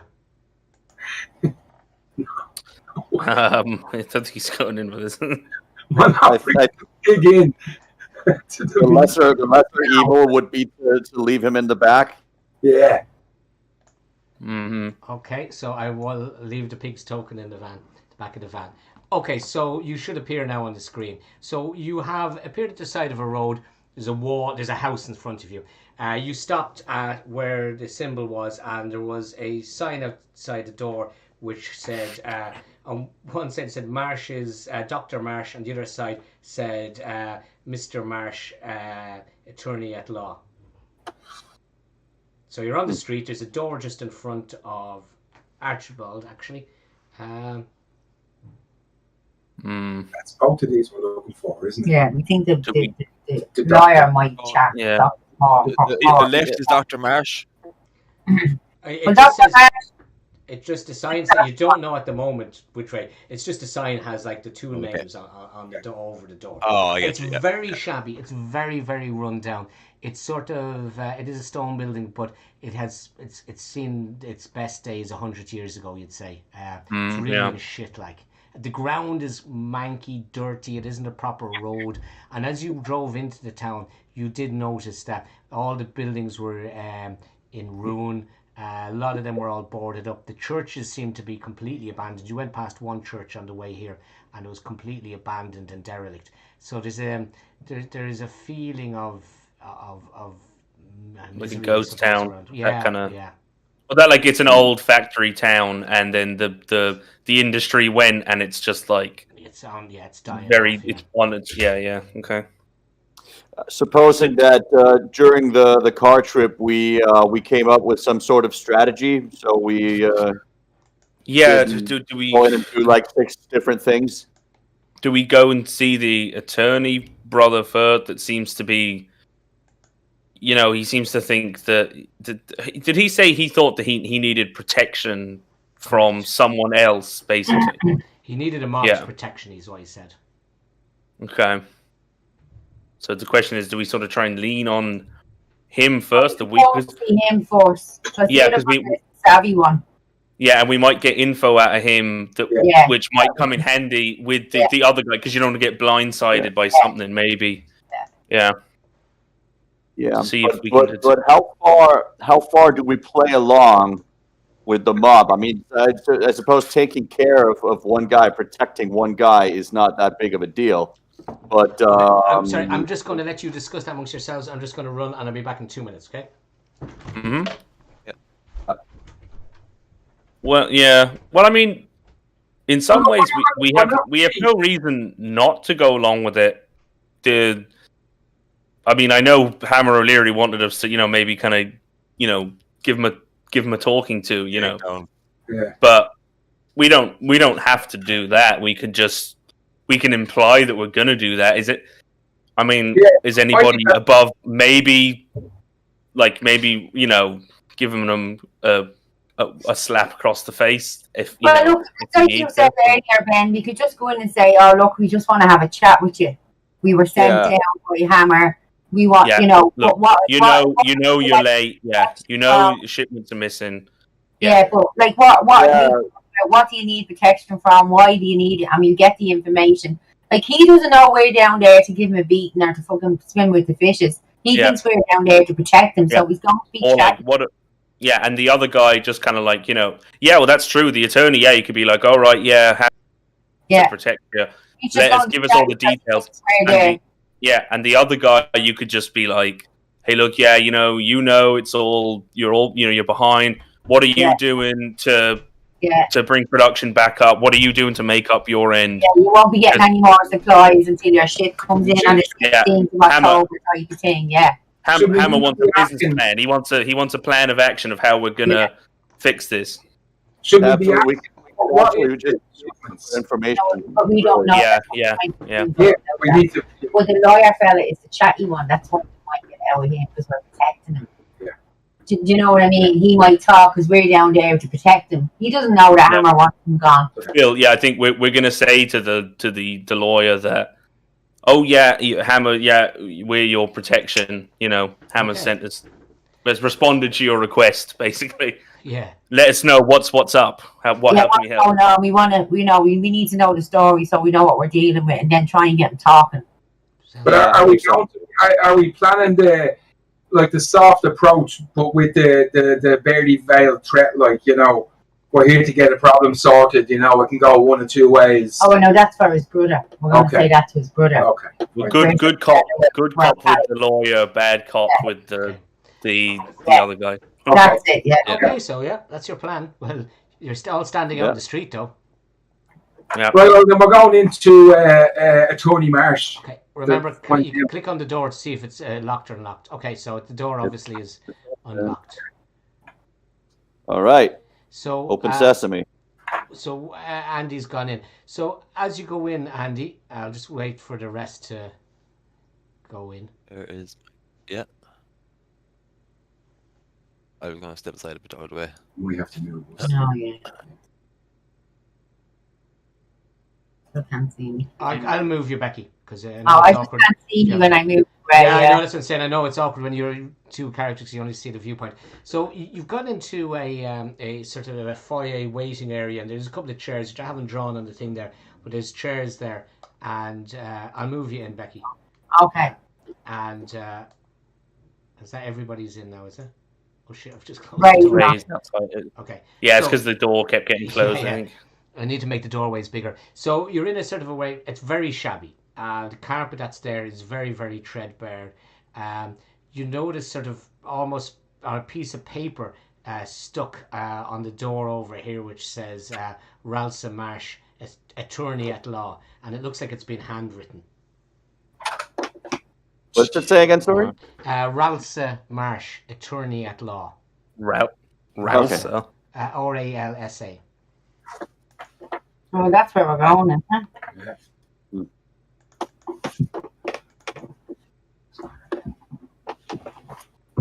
And that's on the the left or the right door? This one here. Can you see my mouse? The right. Oh, sure. I'm waving the mouse on the wrong screen. Sorry. I was doing it on the stream one. Over this door here. Okay. Okay. Yeah. Okay. So that one there. So, knock, knock. Yeah. Yeah. There's no answer. Open sesame. So, yeah. So, 2 seconds there now. Okay. You walk in. There's a big fireplace in the corner there. It hasn't been lit since probably yesterday evening. How can you see through the wall there? What wall? Oh yeah. Okay. 2 seconds there. I just. I can as well. Yeah, I'll move it down.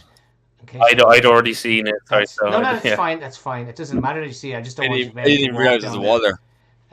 There was meant to be a wall there. I see. Yeah. I thought it was. Yeah. It's just in I case... can see that looks like it's outside or something. Yeah. It's just in case you can walk through. There is no opening there. Sorry. So the fire looks like it hasn't. It's quite cold. It hasn't been lit since maybe yesterday evening. There's burning embers there. If someone wants to do over by the desk, if they want to do a spot hidden. Yeah. Sure. I have no problem doing one. Where's my? Sorry, it's gone. Hang on. Oh, sorry. See if it'll work. That's a big one. That's a bad one. Come on. Unfortunately. Yeah. Yeah. Oh my God. Thing is. That's a fumble. Yeah. So you use the 70 spot hidden. Yeah. So the man with the best spot hidden keeps on getting fumbles on them. Right. So yeah, you don't see anything there. There is a big desk there, and there's a drawer in the desk, which, as you were opening it, Owen, to have a look inside it, the drawer jammed. Yes. So that's what your phone is. The drawer is after jamming hard. I get them actually. Jane, you got your hairpin. Yeah. Can Robert go over and just try and fucking force the drawer open? You just can like, indeed, yeah. I'll just move it out of your way there, actually. Yeah. So I'm assuming that's just a plain strength. Yeah, just roll a strength check.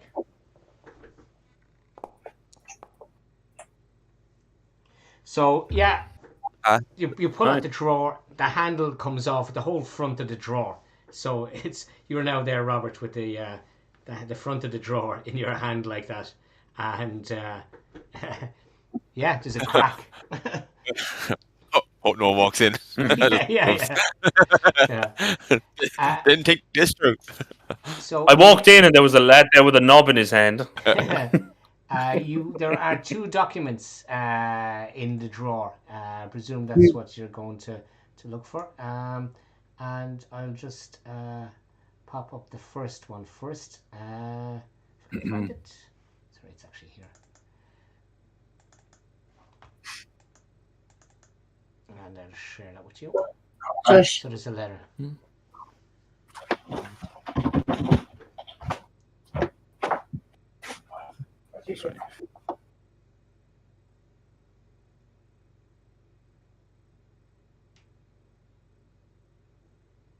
It's going to stay. Will this stay in our documents? This contracting? Yeah. Yeah, I can make it stay in your documents. So. Yeah, because I was just going to write John down. I was like.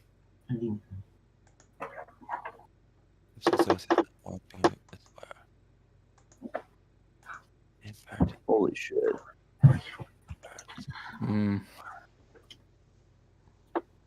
Phipps. Esoteric Order of the Dagon. What's the word next to it?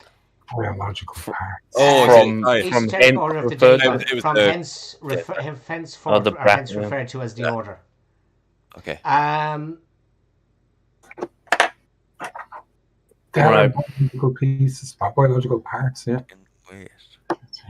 100 gold pieces per pound in weight of biological matter. So I assume, they kidnap people, they turn them into the pig, because it's a lot easier to dispose of a pig without... I mean, if you're trying to break down human bodies, that's a lot harder to get away with. There'd be more of a trail. So if you turn someone into a pig, get rid of them at a slaughterhouse, and use the biomass or whatever for... Okay, the second document that you find is... you finished reading the first one? Yep. Mm-hmm. Yeah. Okay. And again, I'll pop this one into your journal.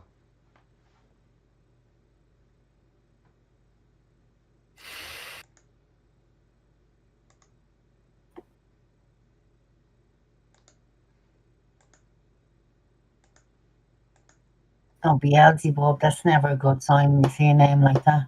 No. Beelzebub Quentin Averill. So he did something bold that they're going to get him for.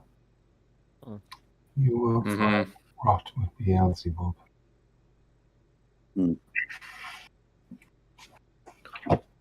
Yeah. What did he do to piss off the Order? Yeah. And this is in the lawyer's drawer, so we assume it was sent to the lawyer. Yeah. That's what he did. He was in.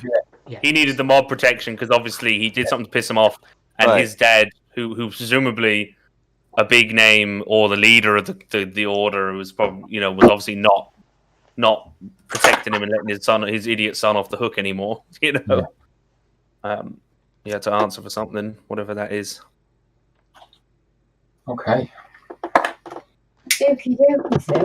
Okay, so that's a bit of information there on that. Question is he already dead? Did they already get him? Is that why he's not here? Are we too late? It's just on every morning. What time it is?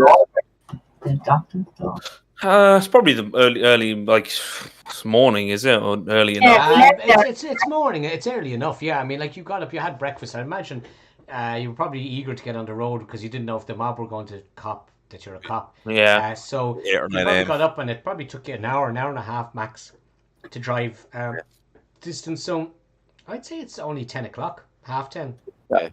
Yeah, we've probably only been awake for like 3 hours or something. Yeah. Realistically, get up, eat, get dressed. All right. There's nothing to say there's not like a sleeping quarters here somewhere that he's like in bed because it is only 10 in the morning. Yeah. Like, if the fire was lit yesterday, do you know what I mean? Yeah. So, anybody want to check out that closet down in the corner? Yeah, I'm gonna see if it opens. He's just gonna, try the doors. Is it locked? Okay, yeah, the door is open, and inside it are some very once were very high quality clothes, you'd imagine, very old fashioned, even for the 1920s, very old fashioned, very 1890s, 1850s sort of, Victorian type stuff. Yeah. But whilst they were quite good quality at one stage, there's nothing really now. They're not worth anything now. He's gonna just individually say the jackets. If he's just gonna put his hand in, a breast pocket, see if there's anything in any of the pockets of the jackets or of the pants, whatever's hanging. Also, please. Luck, yeah. Luck. Okay. Luck's not great. It's only 45. No. No. There's some snazzy suits over here. Pretty fashionable stuff.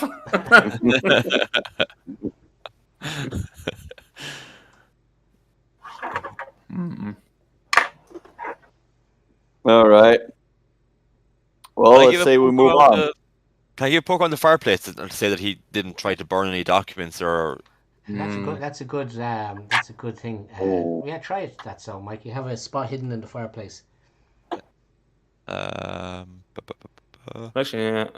Just doing the maths, and Owen was born in 1864, so he likes to look at these. So, yeah, the fireplace looks to have just been burning coals, and you're fairly sure that there's nothing odd has been built there. So you didn't roll that in some of the other places, but anyway, that's the roll of that. That's still useful information. We can be reasonably sure he hasn't destroyed any evidence anyway. Yeah. Still good to know. All right. Well, let's try that other door, shall we? Yeah, sure. Knock, knock. There's no answer either from that one. Okay, well, open sesame. Nobody here either. No, again, this office, the desk, you notice that the desk of this one's actually a bit better quality and than the other one. And the office, even though it's still quite old and still quite shabby, it's a bit tidier, it's a bit neater, it's just a little bit, 2 seconds there. Just need to check something. How do I do this again? Oh yeah, it's okay. So yeah, this is much better condition office from it, and you can see in the office there's 2 windows. And there's a desk and a nice chair, and then there's a chair on the other side, and there is, and again I haven't drawn it, but there's like it's fairly shabby on the walls, and the paint needs a good painting. But empty. And there is a door to the north there, just up from Owen, just up here. Seems to be quite a few papers on it. What do they look like? So yeah, you start rummaging through the papers. They seem to be just notes on people, and give me a look roll there, please, Andy or Archibald. A look roll. There we go. All right. So yeah, okay. So you see the name of Wyatt, the surname Wyatt, and it says confined to attic like so many more. It's just a note, handwritten in the file, and that's all you. That's just as a note while everyone's snooping, just in case. I'll say it now in case something happens. Just if they're having a look around, Owen's just having a peek out the front window, just to see in case somebody, keeping sketch. Yeah, keeping sketch. Right. What does it say? What does it say again? Wyatt. Waite. Yeah. Confined to the attic like so many more, or something like that. So along those lines. Wait. Yeah, Wyatt. Oh. It's a name. Waite. Wait. Okay. Wait. Wyatt. Wait. When you find them, you can ask the proper pronunciation of their name. His name I'm sure they'll tell you it's Wyatt. But anyway, what do I know? His name is Walter. Yeah. That's Bob. You both mispronounced it. His name is Roger. Yeah. Way off. Is that a filing cabinet up in the corner, or is that just another door? That's a door. Okay. Well, has anyone tried it? Okay, Becky's at the door. Owen has knock on the door, or Janet's at the door. Is that a knock? There's no answer. It's quite okay. The door. We'll try to open it, see if it's unlocked. So, one thing you do notice, Janet, apart from the fact that it's locked, it's a sturdier door than the other doors and the 2 doors that you've come through the building in. Okay. Are you done any other in looking around, or all you've done is looked at the papers on the top of the desk? Are we going to open drawers on the desk? I mean, we can try and have a look again, but I mean, the high spot hidden skill is not of any use, really. It seems because his luck is low. Yeah, you can do a spot hidden if you want to try it on it. Do you want to do I don't know. We'll have a look at the desk, or we could do the group one, or well, the group one will be once someone passes. So given that yours is 70, the group will still run off your one. To be honest. Okay, but do we trust my rolls? Is the question. Don't get another 96. Of course I will. You got That's such the just getting the one is like it's not like a nat one, like a crit on a D20. No, it's a 1 in 100 chance. Yeah, and we've done it 3 times in one game. Yeah, and nuts. If you get a 1 on a luck roll, you get a sanity point. You get a sanity goes up by 1. Right. So, but you just haven't done that so far. Or is it actually a D6? I'll have to check the rule. Might be even a dice roll on the sanity. But a 1 on a luck roll is very good. I'll check the rules if that when that happens cool. at this stage. But it's only I guess it's so lucky. Yeah. Yeah, exactly. Okay, I think it's a sanity boost you get for that. Anyway, okay, so the drawer slides open, and you see. Let me just check. There is a bunch of keys in there. Mm-hmm. Oh, we could use them to try that door. Sure, exactly. Right. He'll look them, throw them to Janet. I mean, assume obviously make sure she's looking. He's just gonna throw them at the back of her head. I'm over at the desk. Did you say there was loads of papers on the desk? Can I do a library check on them, or? Yeah, you can do a library check on them. Yeah. Library check on them.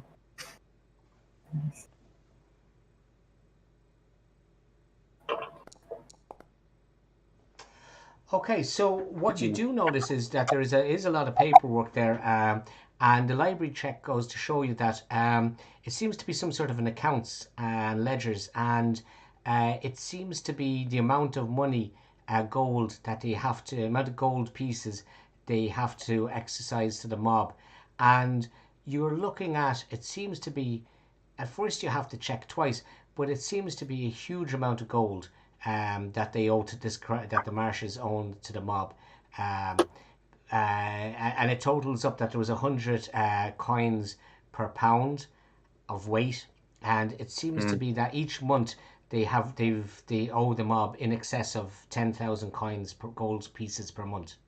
Jesus. Month, okay. And would an accountancy check do any extra on that now?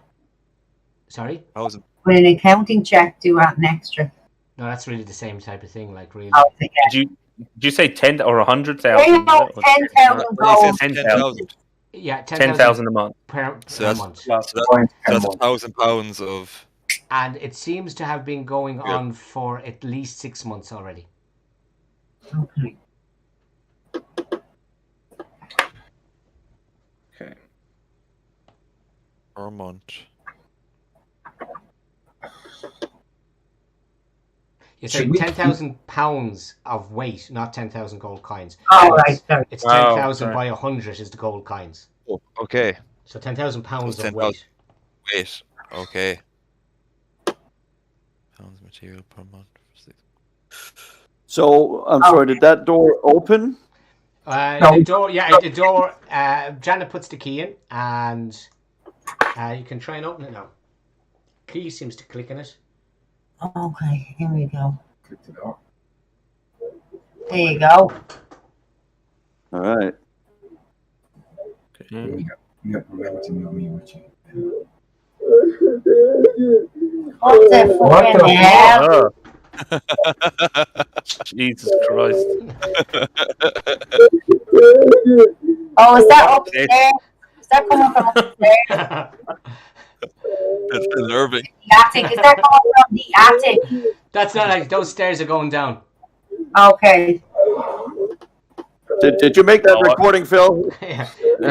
I thought it was going to be the attic. I was sobbing into my pillow. So yeah, there's a noise, sobbing noise coming from. There seems to be stairs down to a basement. So tell me if you want to move down there. Yeah. Owen had previously left it, but he is going to run back for the shotgun. I assume it's in the van because he's not carrying it with him everywhere. Oh, sorry, wrong one. All right. Well, I guess we better go down and check it out. It's dark down here.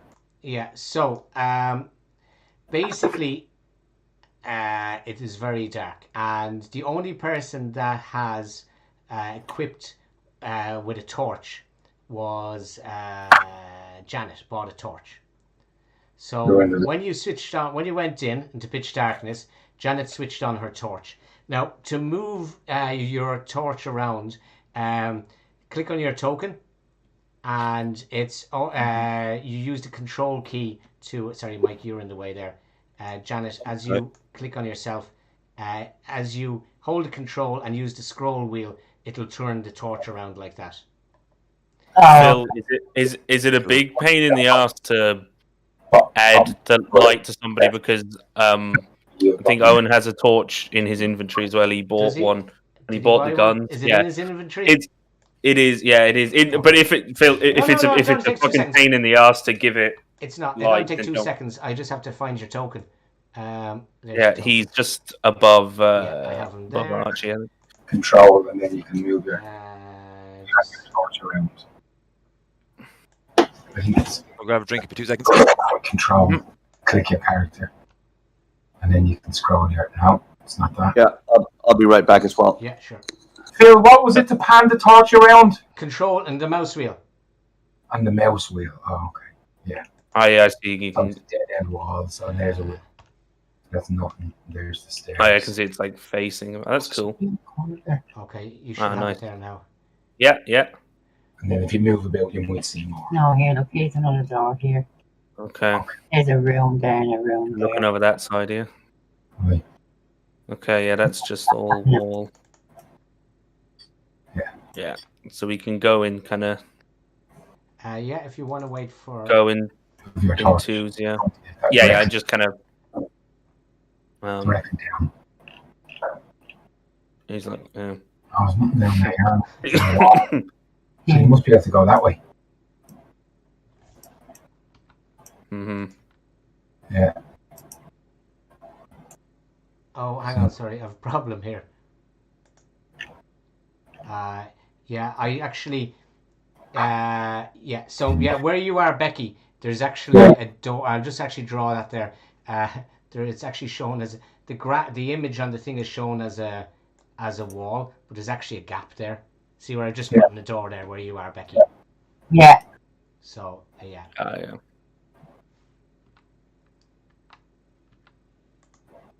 So if the rest of you will have to keep up with the people with the torches, otherwise.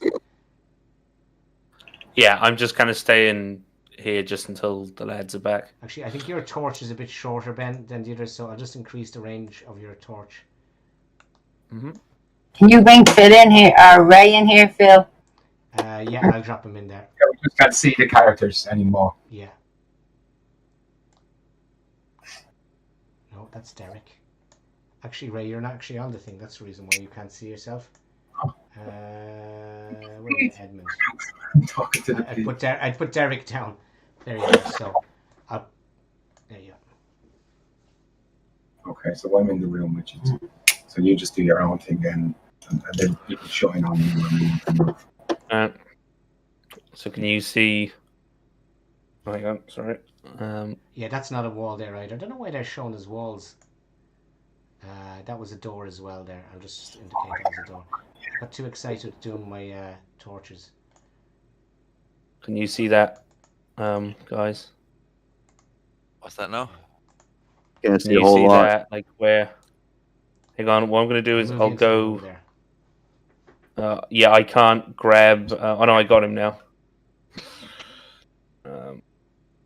Yeah, I'll try and kind of get a, do this a bit tactically. Oh fuck! I know what's after happening. Sorry, guys. I know why this wrong was. It's got the wrong fucking map on it. That's the reason. I thought because that's at first I thought it was like that looks exactly like the in the. Okay, I'm just going to drag you off this here for some reason or other, and I know why this is after happening. It's after it's after loading the wrong map. So let me just reload that there.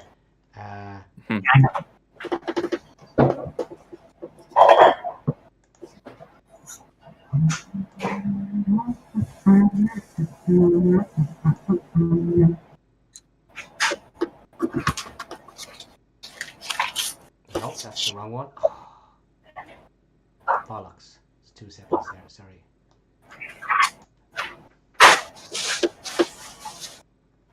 Oh yeah, it looks like it's like copied it, like it's kept the pattern that we exposed with the light.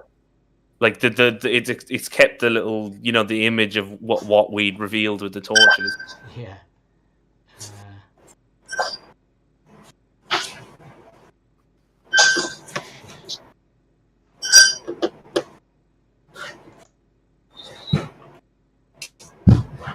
Okay, I think this is. Unfortunately, this has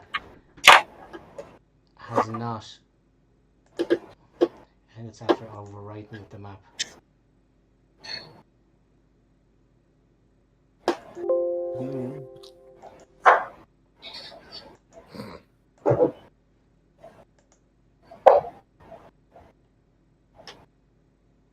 Okay, so this is the original one, which is actually in black and white, unfortunately. So I'll just drop you back out onto this.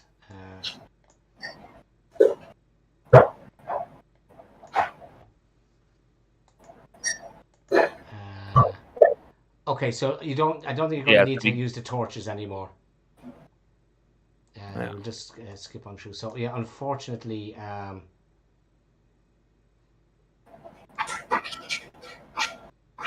can you see that there? Are you all on the map? I can see. Yeah. Staircase. Same thing. Yeah, came through that door and then the other door. It's in black and white. A little kind of foyer. Andy, is your character on it? Yeah, absolutely. What? What? So what you're seeing is you have discovered there's what looks like to be an operating theatre.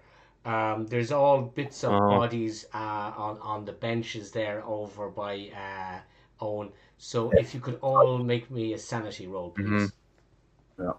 Yeah.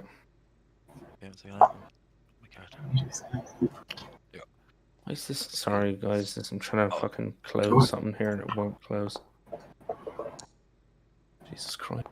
Oh, I failed in it. That was right. Sorry, I was looking for my sheet and I didn't. Okay. Hang on, sorry. Saint Jane. That one is me. So Saint Jane and Owen has so far passed. Edmund's passed. But Archibald and Robert have failed. So those of you who've passed, you need to take 1 sanity point of damage. Oh, you passed. I passed. You passed. So you take 1 each of sanity damage. And those Edmund's got really good sanity. Those of you who failed need to roll a d4. And that's how much sanity you'll lose. We just lose 1 sanity. No, we don't lose any. No, you do lose, right? Oh, yeah, you're right. Okay, you lose 1. Did we lose 1? Is it for Phil? Yeah. If you passed the sanity check, you lose 1 point of sanity. 1. And okay. if you fail the sanity check, you roll a d4. So Andy also rolled 1. So we're just waiting for Robert. There's a dice trade on them, yeah. So you lose 2. I was hitting something funny there. Okay. So the noise of the sobbing is continuing. Down here it's much louder, but it's a bit hard to figure out where it's coming from because there's quite a lot of echoes off the walls. Yeah. That is a statue over there where Ben is. I was going to say, yeah, it's a statue. And it is quite a freaky looking type of statue, but it's just a statue. But it seems to have some sort of like an octopus head. Right, yeah. Octopus tentacles coming out of it. Yeah. No, I just can't see it, right? What's wrong, Becky? There it is. We have the door is closed, is it? Yeah, the door was closed. Sorry.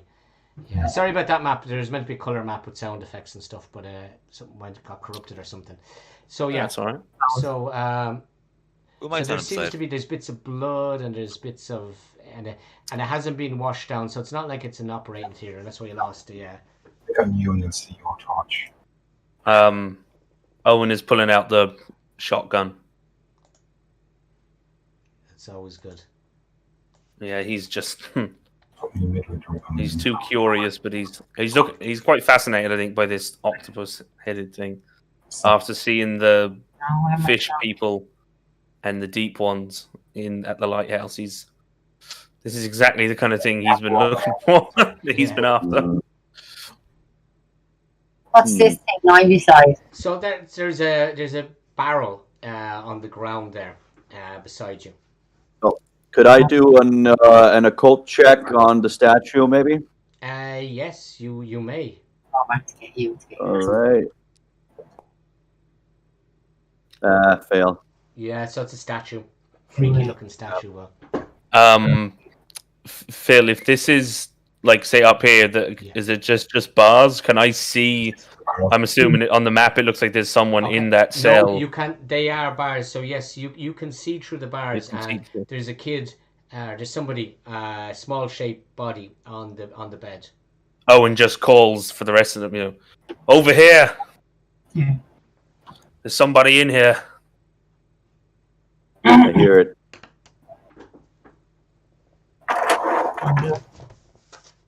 What do we do? Do we knock nicely or just go right for it? So it's a cage door, like it's a very badly constructed one, but it's a sort of a wrought iron gate that's both. It's like a young guy about the same age as the missing lads, kind of 17 It's hard to tell. 20. It's dark. They're sort of huddled up on the bed. Oh yeah, okay, yeah. But, Phil, just before we leave the room to follow the guys in, I just want to do a spot hidden on the barrel just to see, okay, what's in it, what's going on. Okay. Yeah. Yeah, go for it. Yeah.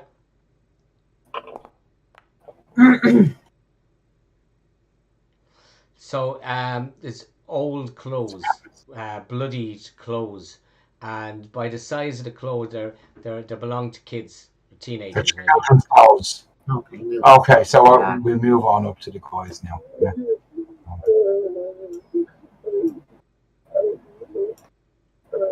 Oh, somebody clearly needs our help. Let's get him out. Yeah. Could I try to get his attention? Like, who's in there? So that's what you shout now. Who's in there? Is it? Yeah. Sorry, just stop. Yeah. We have a bunch of keys with us that we opened the heavy door with. Can we try those keys? Of course Yeah, you have them in your hand. So yeah, you used to have them. Leave me alone. Right, it's we'll okay. try and open the thing with a bunch One lad, of keys. yeah. We're gonna try get you out of there. Okay, try the door, so. All right, Janet's moved up and is trying the bunch that we tried earlier on. Yeah. And one of them goes in, and Okay, the door opens. All right. Just have a look. No, he said, leave me alone. I want to go home. It's okay. It's okay. We're here to help. You're safe. Oh, who are you? I'm a cop. You're safe with me. And he looks around and he goes, really? Are you going to get me out of here? Yes, we are. What's your name? Jerome. Jerome is my name. Jerome. All right. Listen. Yeah. Was that Jerome? That was Yeah. Jerome Phipps. No, that was the name of the abattoir guy. Oh, yeah. Okay. Well, listen, Jerome, you're safe. You're safe with us. Okay. Just stick close. Do you have everything you need? Yeah, so I don't have anything. They took everything off me. What's your They took the small coins back and everything that they gave me. Stay behind the shotgun because I'm not I'm not very accurate with this thing. Stay right behind me, and we'll get you to safety. All right. You know if there's any other kids down there. McCarthy. Huh? So it doesn't look, Phil, like there's anyone in this southern cell. No, it doesn't. Okay. Well, there's more. Should we look around this room? Let me have a good look around this other room. Slow down, Ben. Slow down. Yeah, sorry. I realized I was like, oh, he's gonna, and then I thought, shit. Yeah. Sorry, I wasn't thinking. Sorry, I'm trying to move him away, but he's colliding walls. Yeah. So there's another. Where you are there, Ben? There was another. You've gone back again. There's two more. There's another gate down here. Yeah. He's looking with the shotgun out in front of him, so he'll look and see. Is he able to see kind of? If he stands there, can he kind of look around the corner or look through the bars? Yes. Can you see anyone? You can see through the bars. You can see there's another bed in there, and there seems to be another blanket on that bed. Is there? Oh, that's you. Hey, kid. Okay. Yeah. Hey, kid. What? Come on. We're gonna get you out of here. So there's you. We got a cop. Shit. Has anyone looked into the room where Janet and Edmund are? So he said, Janet and Edmund. Yes, Ben looked in there. Oh, okay. So He peeked down. That seemed empty. Yeah. He did, yeah. No, I mean, we could still go into them and have a search. Like maybe there's something under the bed, but it didn't look like there was any kids in there. So the kids are shaking the bars now, going, "Get me out! Get me out!" Yeah. You can use the keys. Yeah, get the keys. Where's Ben? I can't see him. Down. Can you see the cursor like over there? Oh yeah. Over here. Over here. Bottom right. Sorry, I should have just said bottom right. Where'd Jerome go? I moved him. He's over here. He's down here. I gave the keys to Ben. I moved him out of the cell. Right. Mm-hmm. Yeah, try the different keys until hopefully one of them fits. Okay, so one of the keys, fits, and as you open the door, this other kid runs out, and he goes, "Thank you for saving me."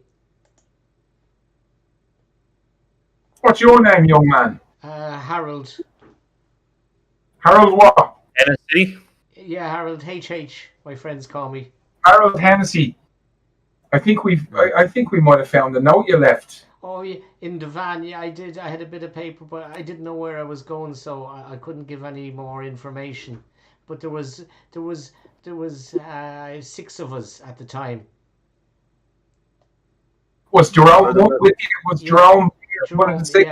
Yeah, he was. Where's the others? I don't know, but I could. Oh, I can't. Oh, and with that he starts crying and holding his hands in his head, and he says, "I could see what they were doing from my cage to them." What were they doing? And he just breaks down in a ball of tears and starts shouting and screaming his head off. Does anyone have any points in psychoanalysis? Because I don't. I do. I do. That's hypnotism. I have psychology and psychoanalyst. I have psychology 70. Psychology is good for telling if people are lying or not. Psychoanalyst is the one for talking people down off the ledge. Dealing with the Cthulhu, and hypnosis can also help with that. Psychoanalysis if you have that radio. Okay, well I'm gonna go over to Harold and kind of put me face kind of down to his face and say, Harold, just calm down. Listen to me. Listen to my voice, and then I'll do me hypnotism trick to get try the and pocket watch. Yeah. I just have to check the rules on this. listen to what they have to say. I shall say this only one. I think it's a power check you're going to be making on a willing character, but he's quite hysterical. So whilst he's not going to be opposing you, it's not an opposed one, but it is going to be hard because he's quite hysterical. So you roll your hypnosis. Yeah, it's not the best circumstances to be. We're looking for a hard success.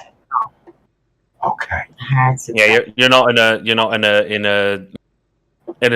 in like a venue trying to convince someone they're a chicken, you know.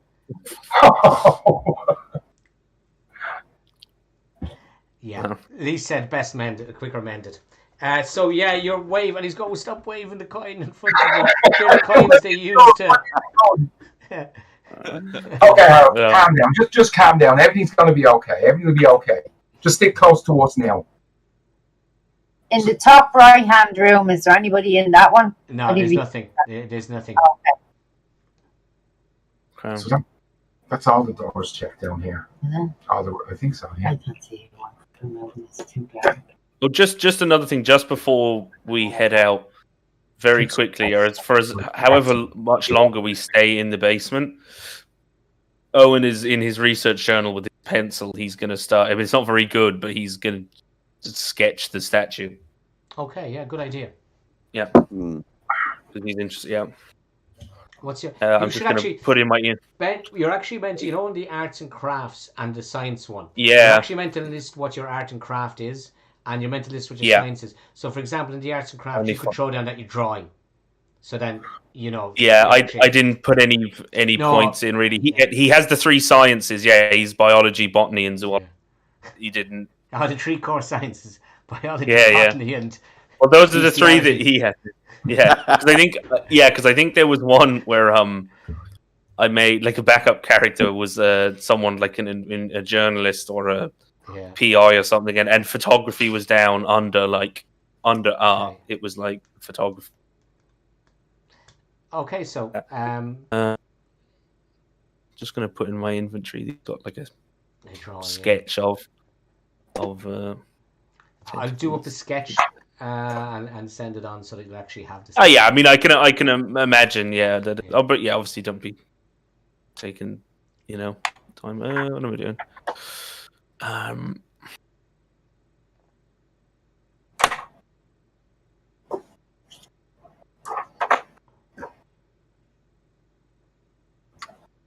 Can we ask one of the kids who was doing the experiments on them? And he says, the guy with the fish head on him, that looked like a fish. They were calling him the doctor. Was it Dr. Marsh? Yeah, I think so, yeah. Or was it Dr. J? Well, I don't know, Dr. J. It was Dr. Marsh, yeah. So Dr. Marsh is a fish-headed person. Right, yeah. Well, they said they were weird looking. So, do you know where Dr. Marsh is now? I don't know, because he usually comes down at a different time. I don't know. It's hard to know what even time it is, and how long we've been down here. We usually hear the door upstairs, and we thought it was him coming down the stairs, and it's usually then he cuts up one of us. Is he on his own, or is he with others? He usually is doing the. I can't talk any more about it. So if you want to get any more information about him, you're going to have to do a persuade or an intimidate. Owen realizes that maybe, in his coat pocket, his dissection kit might be showing, so he's kind of looking with his scalpel and his samples of flesh. Okay, so again, if you want to do any form of persuasion like you've just done, you can try it. You can push it if you have a good reason, a good excuse to do it, and you can always do an assist. Like, I don't know, if you had a bar of chocolate or something on, you could. No, but we don't really need to know that right away. We have enough. We need to get them out of here now. Yeah. Let's make like a banana and split. Yeah. Hang on, I'm going to go over to Harold and say, come on, this is the matter of life and death, and try and persuade him again, Philip. Okay, roll a persuasion check. So that's a pass. Oh, you're lucky he did, because he was going to pick a lump of wood up off the floor and hit you in the head. And do 1d3 damage. So that's a matter of life and death. Yeah. He goes, oh, okay. What was the question? I can't remember. When was the last time you saw Dr. Marsh, and who was with him? It's usually just him. He's doing the cutting, and then when he gets, there's some people come down and they take the bodies away, and I don't know where they go, but they mention the temple. They said something about the temple. Okay. The Order of the Dagon. Oh, yeah, that's just. Does that sound familiar? The Order of the Dagon. And yeah, they take away the boys afterwards, after they cut them open and patch them up, and I don't know what happens to the boys then afterwards. Okay. Holy shit. But they never come back. This is a bit of a. Actually, do you know what I actually know? Because exactly what I'd be looking for. Okay, you're safe now, Harold. We'll get you out of here. Okay. So, now you're about to be put into a van that looks exactly like one of the ones that kidnapped you. But I promise you, so just try not to freak out. And it's a giant pig in the van. Yeah. Friendly. But apart from that, you're safe with us. Yeah.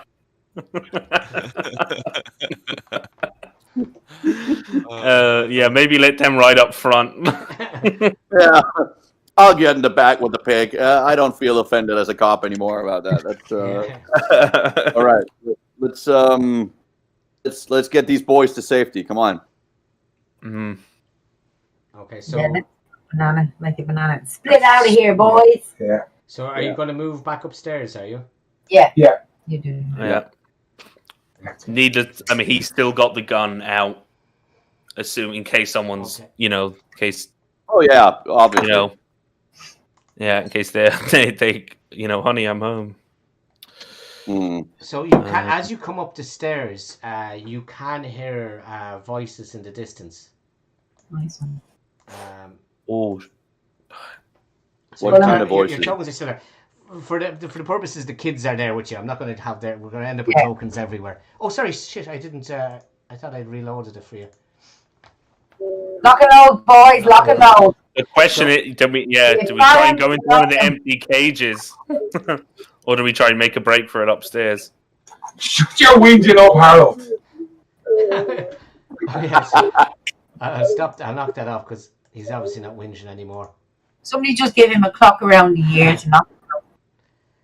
So we can hear voices. So you can hear this conversation. You're not raised voices or anything.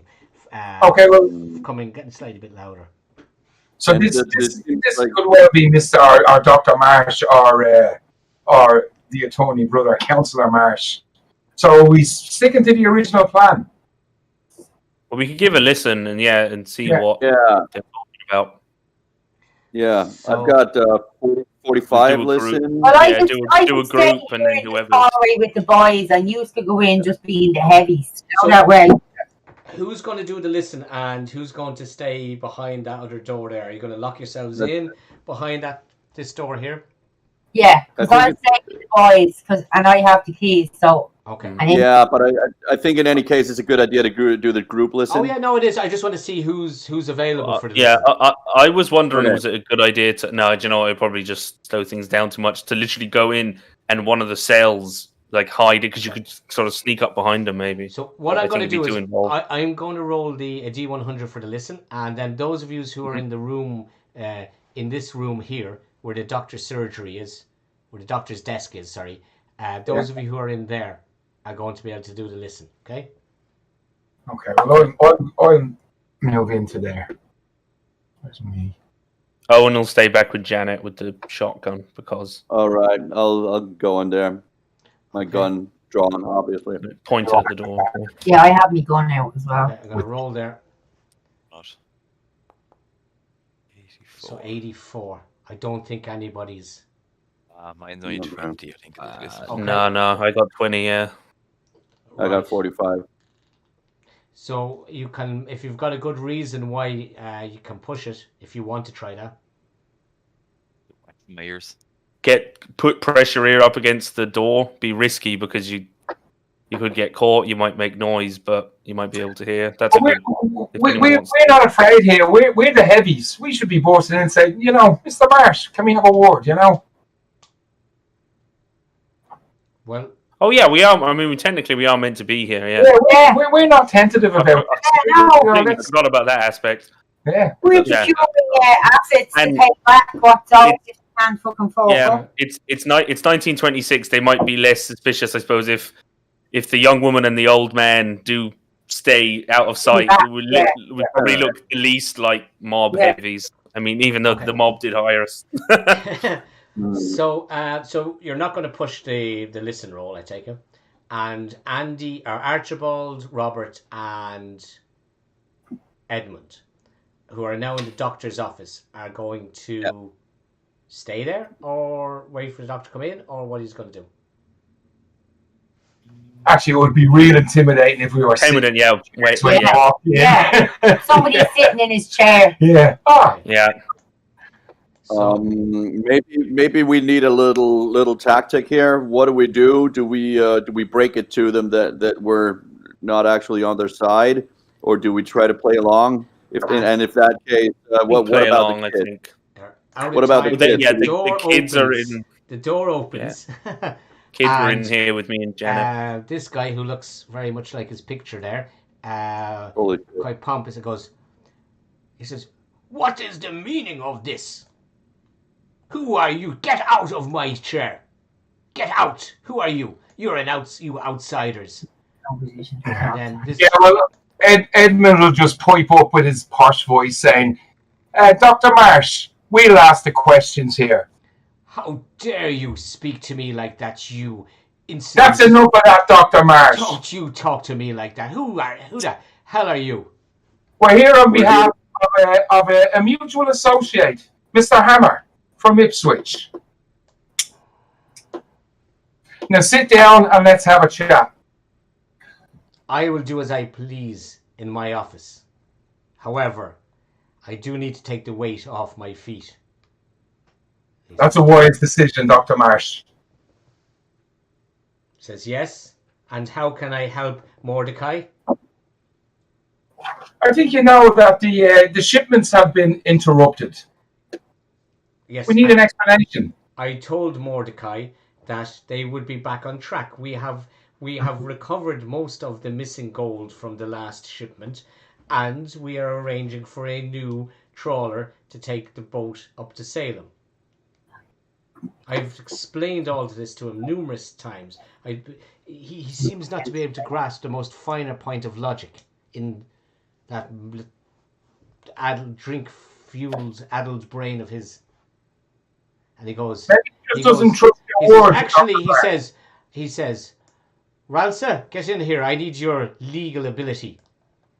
And this fella comes in, this sort of top hat, and he's thinking he's looking dapper, but he doesn't really. He looks fairly fucked as well. He has the Innsmouth look. The eyes just don't look right, and the jaw doesn't look. And he seems to have flaky skin. And he says, "Ralsa, these buffoons are here trying to intimidate me. I'm sure there must be some sort of a clause in our contract with our friends up in Ipswich."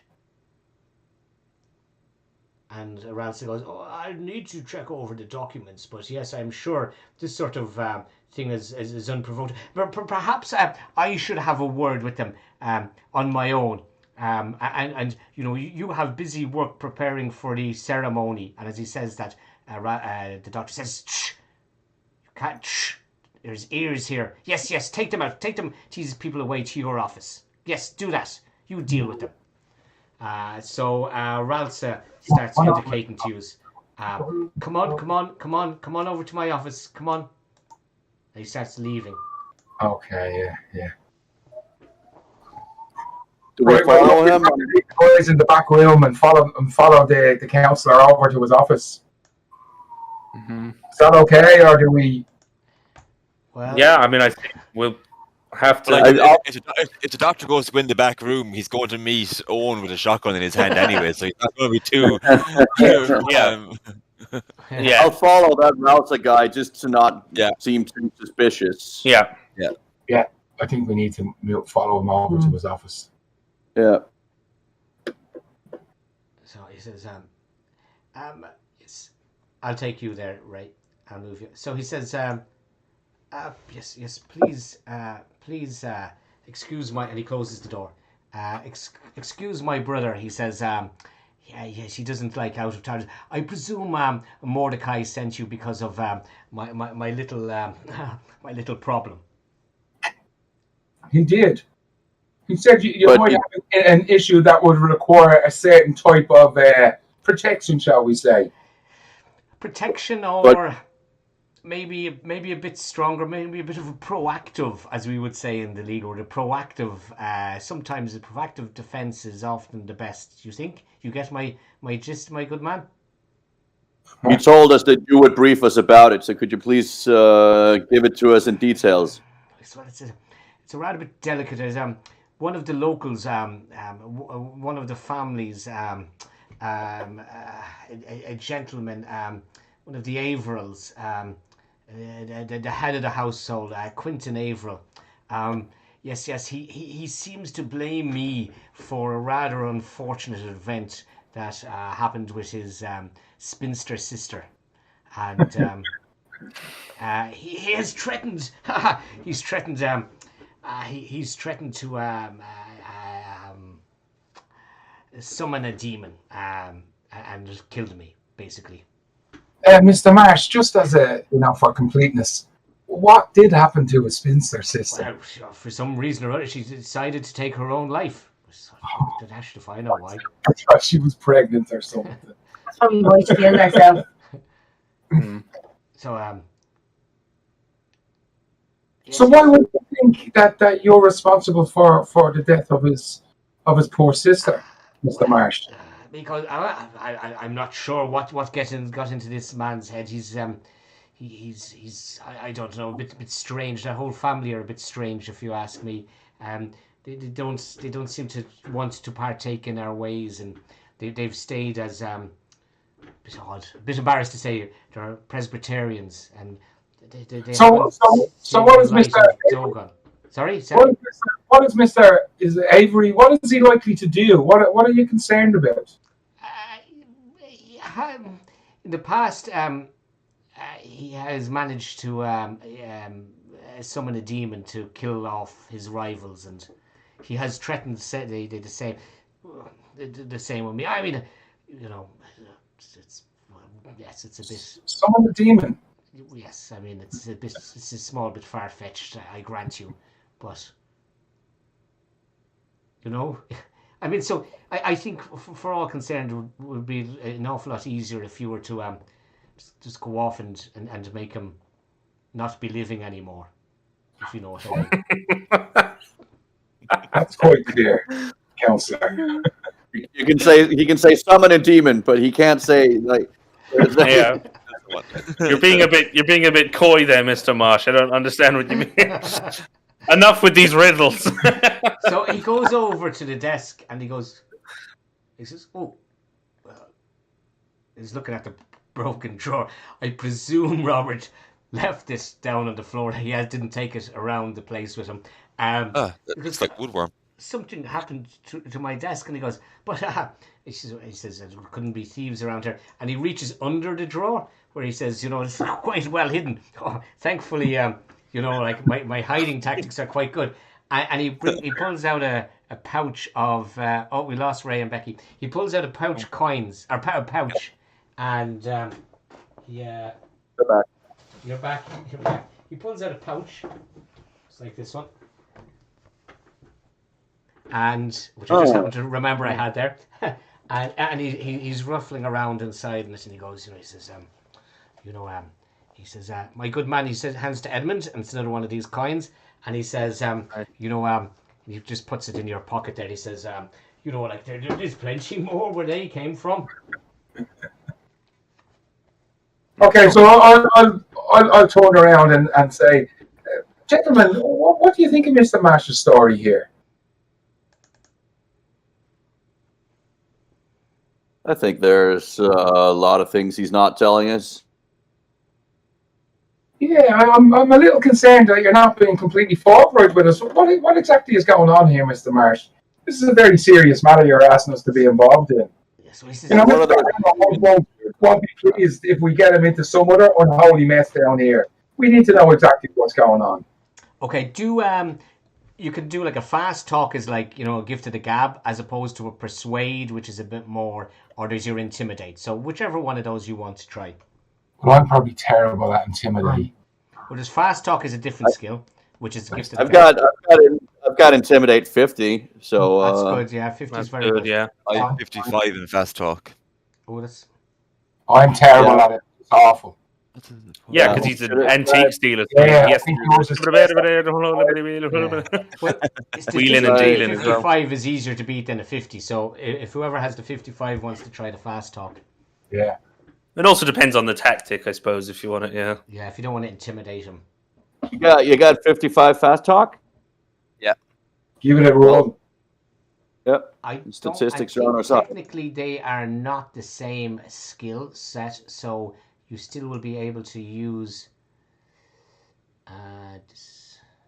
No, they're not. They're not. So, yeah, you can do an intimidate afterwards if you wanted to. Yeah, they're separate skills. Okay. Yeah.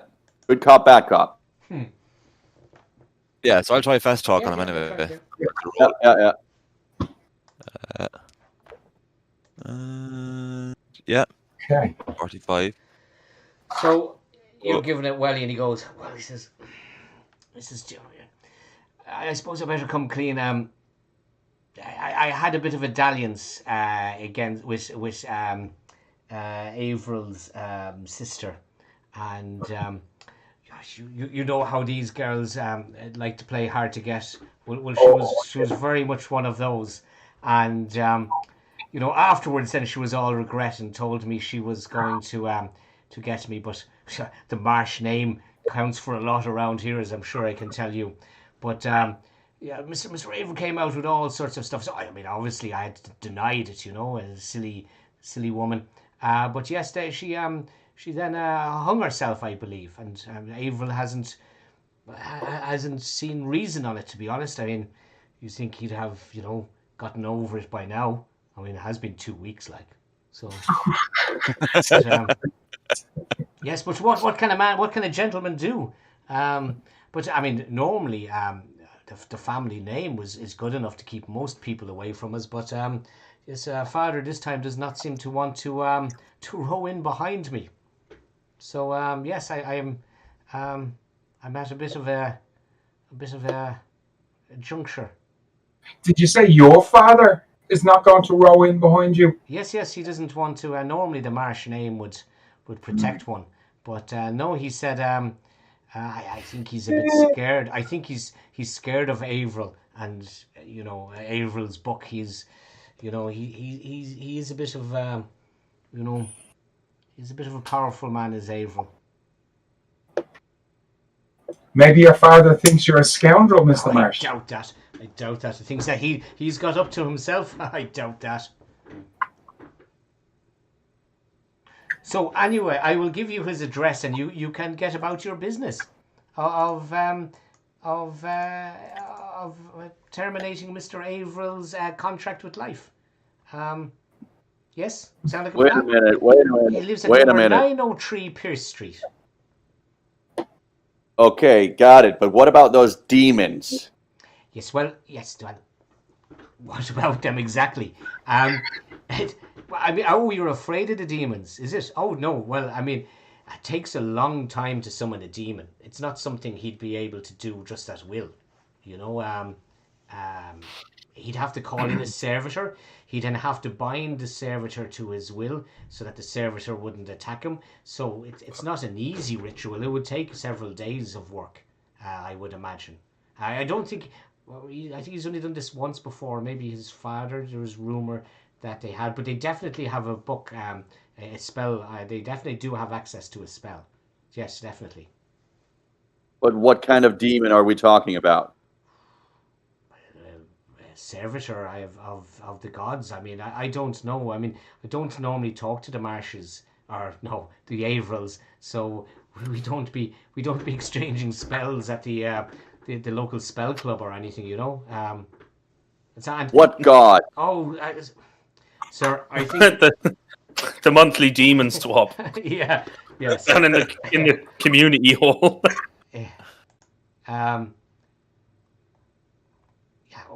One of the elder gods, of course. Like, I mean, what elder god? Oh, stop! What is this quiz? This show that you seem to be very eager to know about the mythos. I thought most people from out of town didn't have any truck with it. We're sophisticated gentlemen from Ipswich. We know nothing about these demons and gods. Well, then you seem to be very eager. Fine.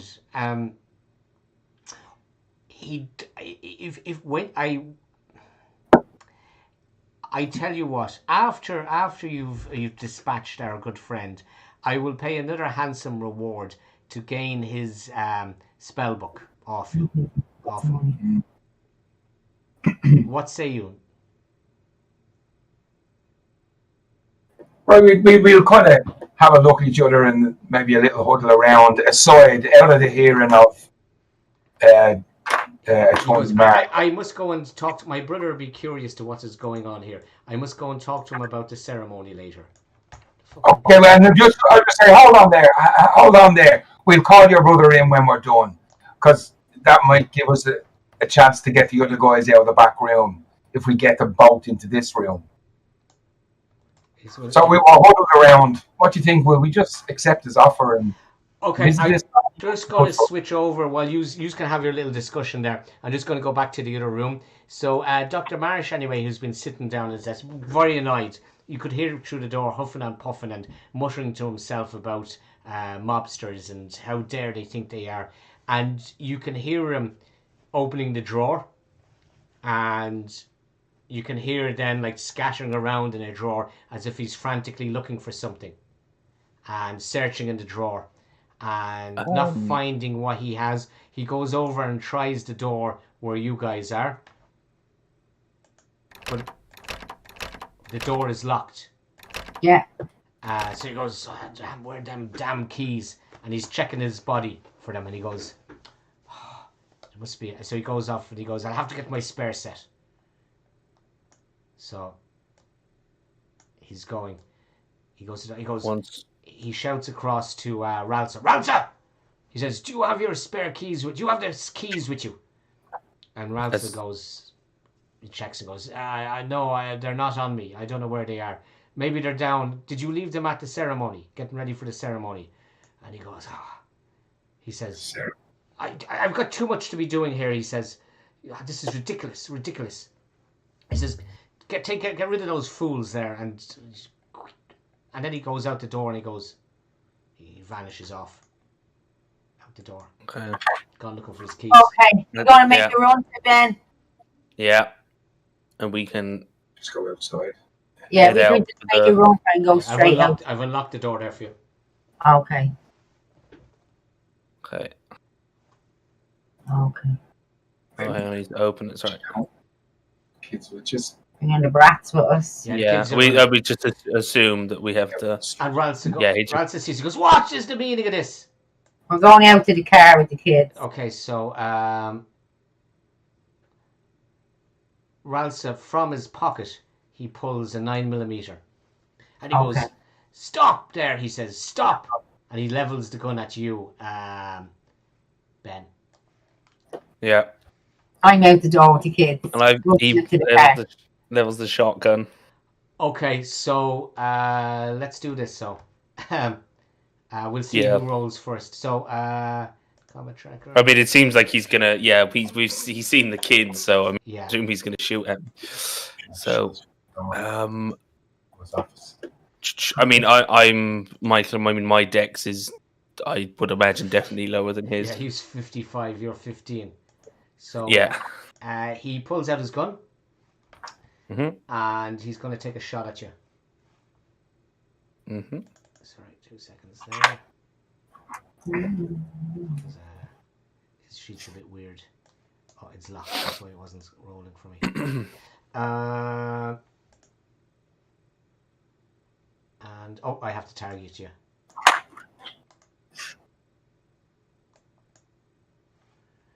Okay, so I pulls out his gun, and actually, ignore that. Whatever that comes up at, ignore it. Mm-hmm.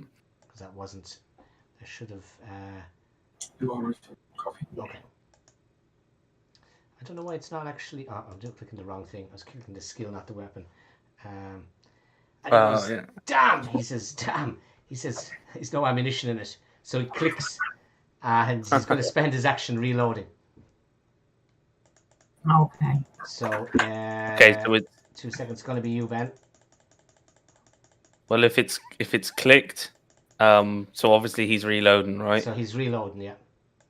So Owen is gonna walk up with the shotgun and just walking up and just putting it right in his face, or like just under his chin. Okay. And say, "Back in there now, boy." I feel like I should have made Owen like actually back in there now. No, back in there now.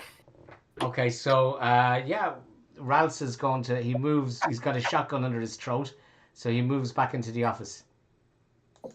The lads are in the office. Yes, they're all in the office. Yeah. Yeah. What did you say? You're pulling a gun. Okay, Pulling a gun on one of Hammer O'Leary's men. So he goes. Just a misunderstanding. Well, yeah. Well, you still owe us. Well, you still owe Mr. O'Leary. We have to run of the place. This is ours. This is collateral. And he goes. And by the way, we'll have the money up front for that spell book. Thank you very much. So he goes. Well, the pouch is. He takes out. He has his pouch, and he's. Whoever's going to take it. Yeah. Thank you. The TV. While he's handing over that, Robert's going to take the gun off him as well at the same time. Okay, so you can stick into your inventory if you don't have one already. 9mm automatic.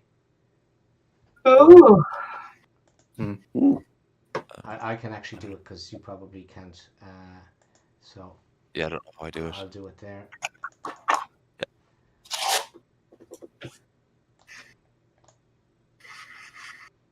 Oh, perfect, thank you. Yeah, it's in there now. I'll just lock it. Okay, so yeah, you now have, and it's fully loaded. Nice. And because Owen obviously has no idea about. I mean, he letter Quentin Averill, but he has no idea what's going on. So he is just before he lowers the gun, he's not really saying anything, and he's kind of just looking at the guys, behind Relsa, just kind of waiting for their lead because obviously he doesn't want to put his foot in it and say anything and contradict whatever they've been saying or blah blah blah. So he's just kind of looking to them to speak. What do we? Do I lower the gun? Basically, do I keep the gun on him? Okay. I'll look around the room. Does anyone have that? We could just tie his hands just to restrain him. Yeah, and then bring him down. I'd like to go over and just drag out his chair from behind his desk into the very middle of the room and go, right, sit down there. Okay. Do you mean, because we he sits down. Yeah, because I mean, I don't know whether he believes that it's all that we are who we say we are. I don't know if we've messed up, but I mean, you were doing all right with him. I assume we're still going to Averill's. Yeah. What Averill's, right? Okay, so you root around, and in the cupboard where his clothes were, there's bits of rope and stuff, and there's a set of handcuffs. and there's some sort of gags and other strange looking stuff which were in the bottom that you didn't see the first time. Well, we just secure him to the chair and then yeah. we go on our way. Or do we lock him down in the basement? Well, you know, I'm not sure. Would that make any difference? I mean, I suppose it's probably prudent to lock him up. Yeah, but he might be if he thinks we are still working on his behalf. I mean, we could just leave him. I don't think I wouldn't feel good neither as a cop or a private person about hearing about them doing ceremonies and shit. What with all the kids they've locked up and obviously fed to some god. It's not like we're actually going to be helping them anyway. You know. No, so I say we just fucking break character. Anyway, I mean, I don't see the best. Good suggestion from Ray. Actually, might as well down in the.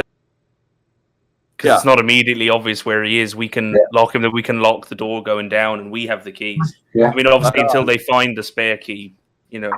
Oh maybe lock him in the furthest room of the basement, and lock the door and smash the key in the locks as we leave. Absolutely. Let's. And then they'll have trouble even when they realise his brother comes back with the spare keys. They won't walk either. Not for a while. Mm-hmm. So when we drag him down the basement, fuck him in the room, tell him you're lucky it isn't worse than this, Mr. Marsh. And gag him so he can't make so much noise. Yeah. And if we're really in tough guy character, someone should pistol whip him, and fuck him into the room. Yeah. Right, so he's now locked in the room. We've brought the way out, Phil. Okay, that sounds like a good plan. And while you're doing that, there's nobody turned up in the doctor's surgery or anywhere. But as you're coming out the door, you do see Marsh, the doctor, as you're coming out the front door, is heading down the street. He's in the distance, like he's still maybe 100, 200 feet away from you. And he's a fat out thing, so he's not going to track you down. But you do see Janet's in the van already. I'm kid. And has he clocked us stepping out of his property? It's hard to know what his eyesight's like, but you can see. He's doing it. But like he knew you were there. He might just think you're leaving. You don't know. He's this shambling pace that he's walking down the road. Just casually walk out and back in the van and drive off. We're past aren't we? Yeah. We just walk out. Give him a. It's 20 past 10 here. It's 20 past 11 in Spain. Do you want to continue on for a bit, or what you want to do time wise? If it's all the same, maybe wrap it. Because we're going to head to a new location anyway, so we start the next bit. It does seem like a good place to wrap it up for now. Yeah. We just locked him in. Not going to be able to do. I'm okay for D&D next Tuesday or next Monday, but the Monday after that I won't be around. I'll be over flying into Spain for a couple of days. So on the Monday, so I won't be able to. So I'm going to have to give a miss of this one next Monday if that's okay, guys. Yeah, no, that's fine. Yeah, but the next one I did. But D&D is still okay for Monday. Okay, so how's the adventure going for you guys? Are you good? I'm really liking it. Yeah, getting into it really good. Do you have any? It's a nice change. Yeah, it's a difference. It's trying to get into the head that it's much more. It's what any idea or plan you have, if it makes sense, you can do. It's not like D&D. There isn't. No, you can't do that. You can't do that. So it's much more. That's what I'm saying. Like for example, in the assisted role with the kid, like if you had a bar of chocolate, if when you were doing something else earlier with the van, if it was when Archibald was trying to pick it, if you had a torch, maybe to give him an extra bit of light. It's all that sort of stuff will give you an extra bonus dice, for the rolls. So it's just, I suppose, think of outside the box. Just on a rough outline, are you going to, just so I know, because I have stuff prepared, but there was a lot of stuff that you missed because the way rolls went badly up in the abattoir, that we missed out on, and the story has loads of different junctures that we could go. What is your plan? You don't have to stick with it. You can change your mind the next time we're playing. What is your plan of when you leave here? Where are you going to go? I mean, your options are, they've mentioned a ceremony several times. Yep. There's also the mystery of the grocery kid, the burner guy, who's linked in with the mayor, and now you have the Quentin Averill link as well. Yeah. And you found the note on Marsh's desk about Wyatt's. Somebody called Wyatt has been put up in the attic, has been locked into an attic.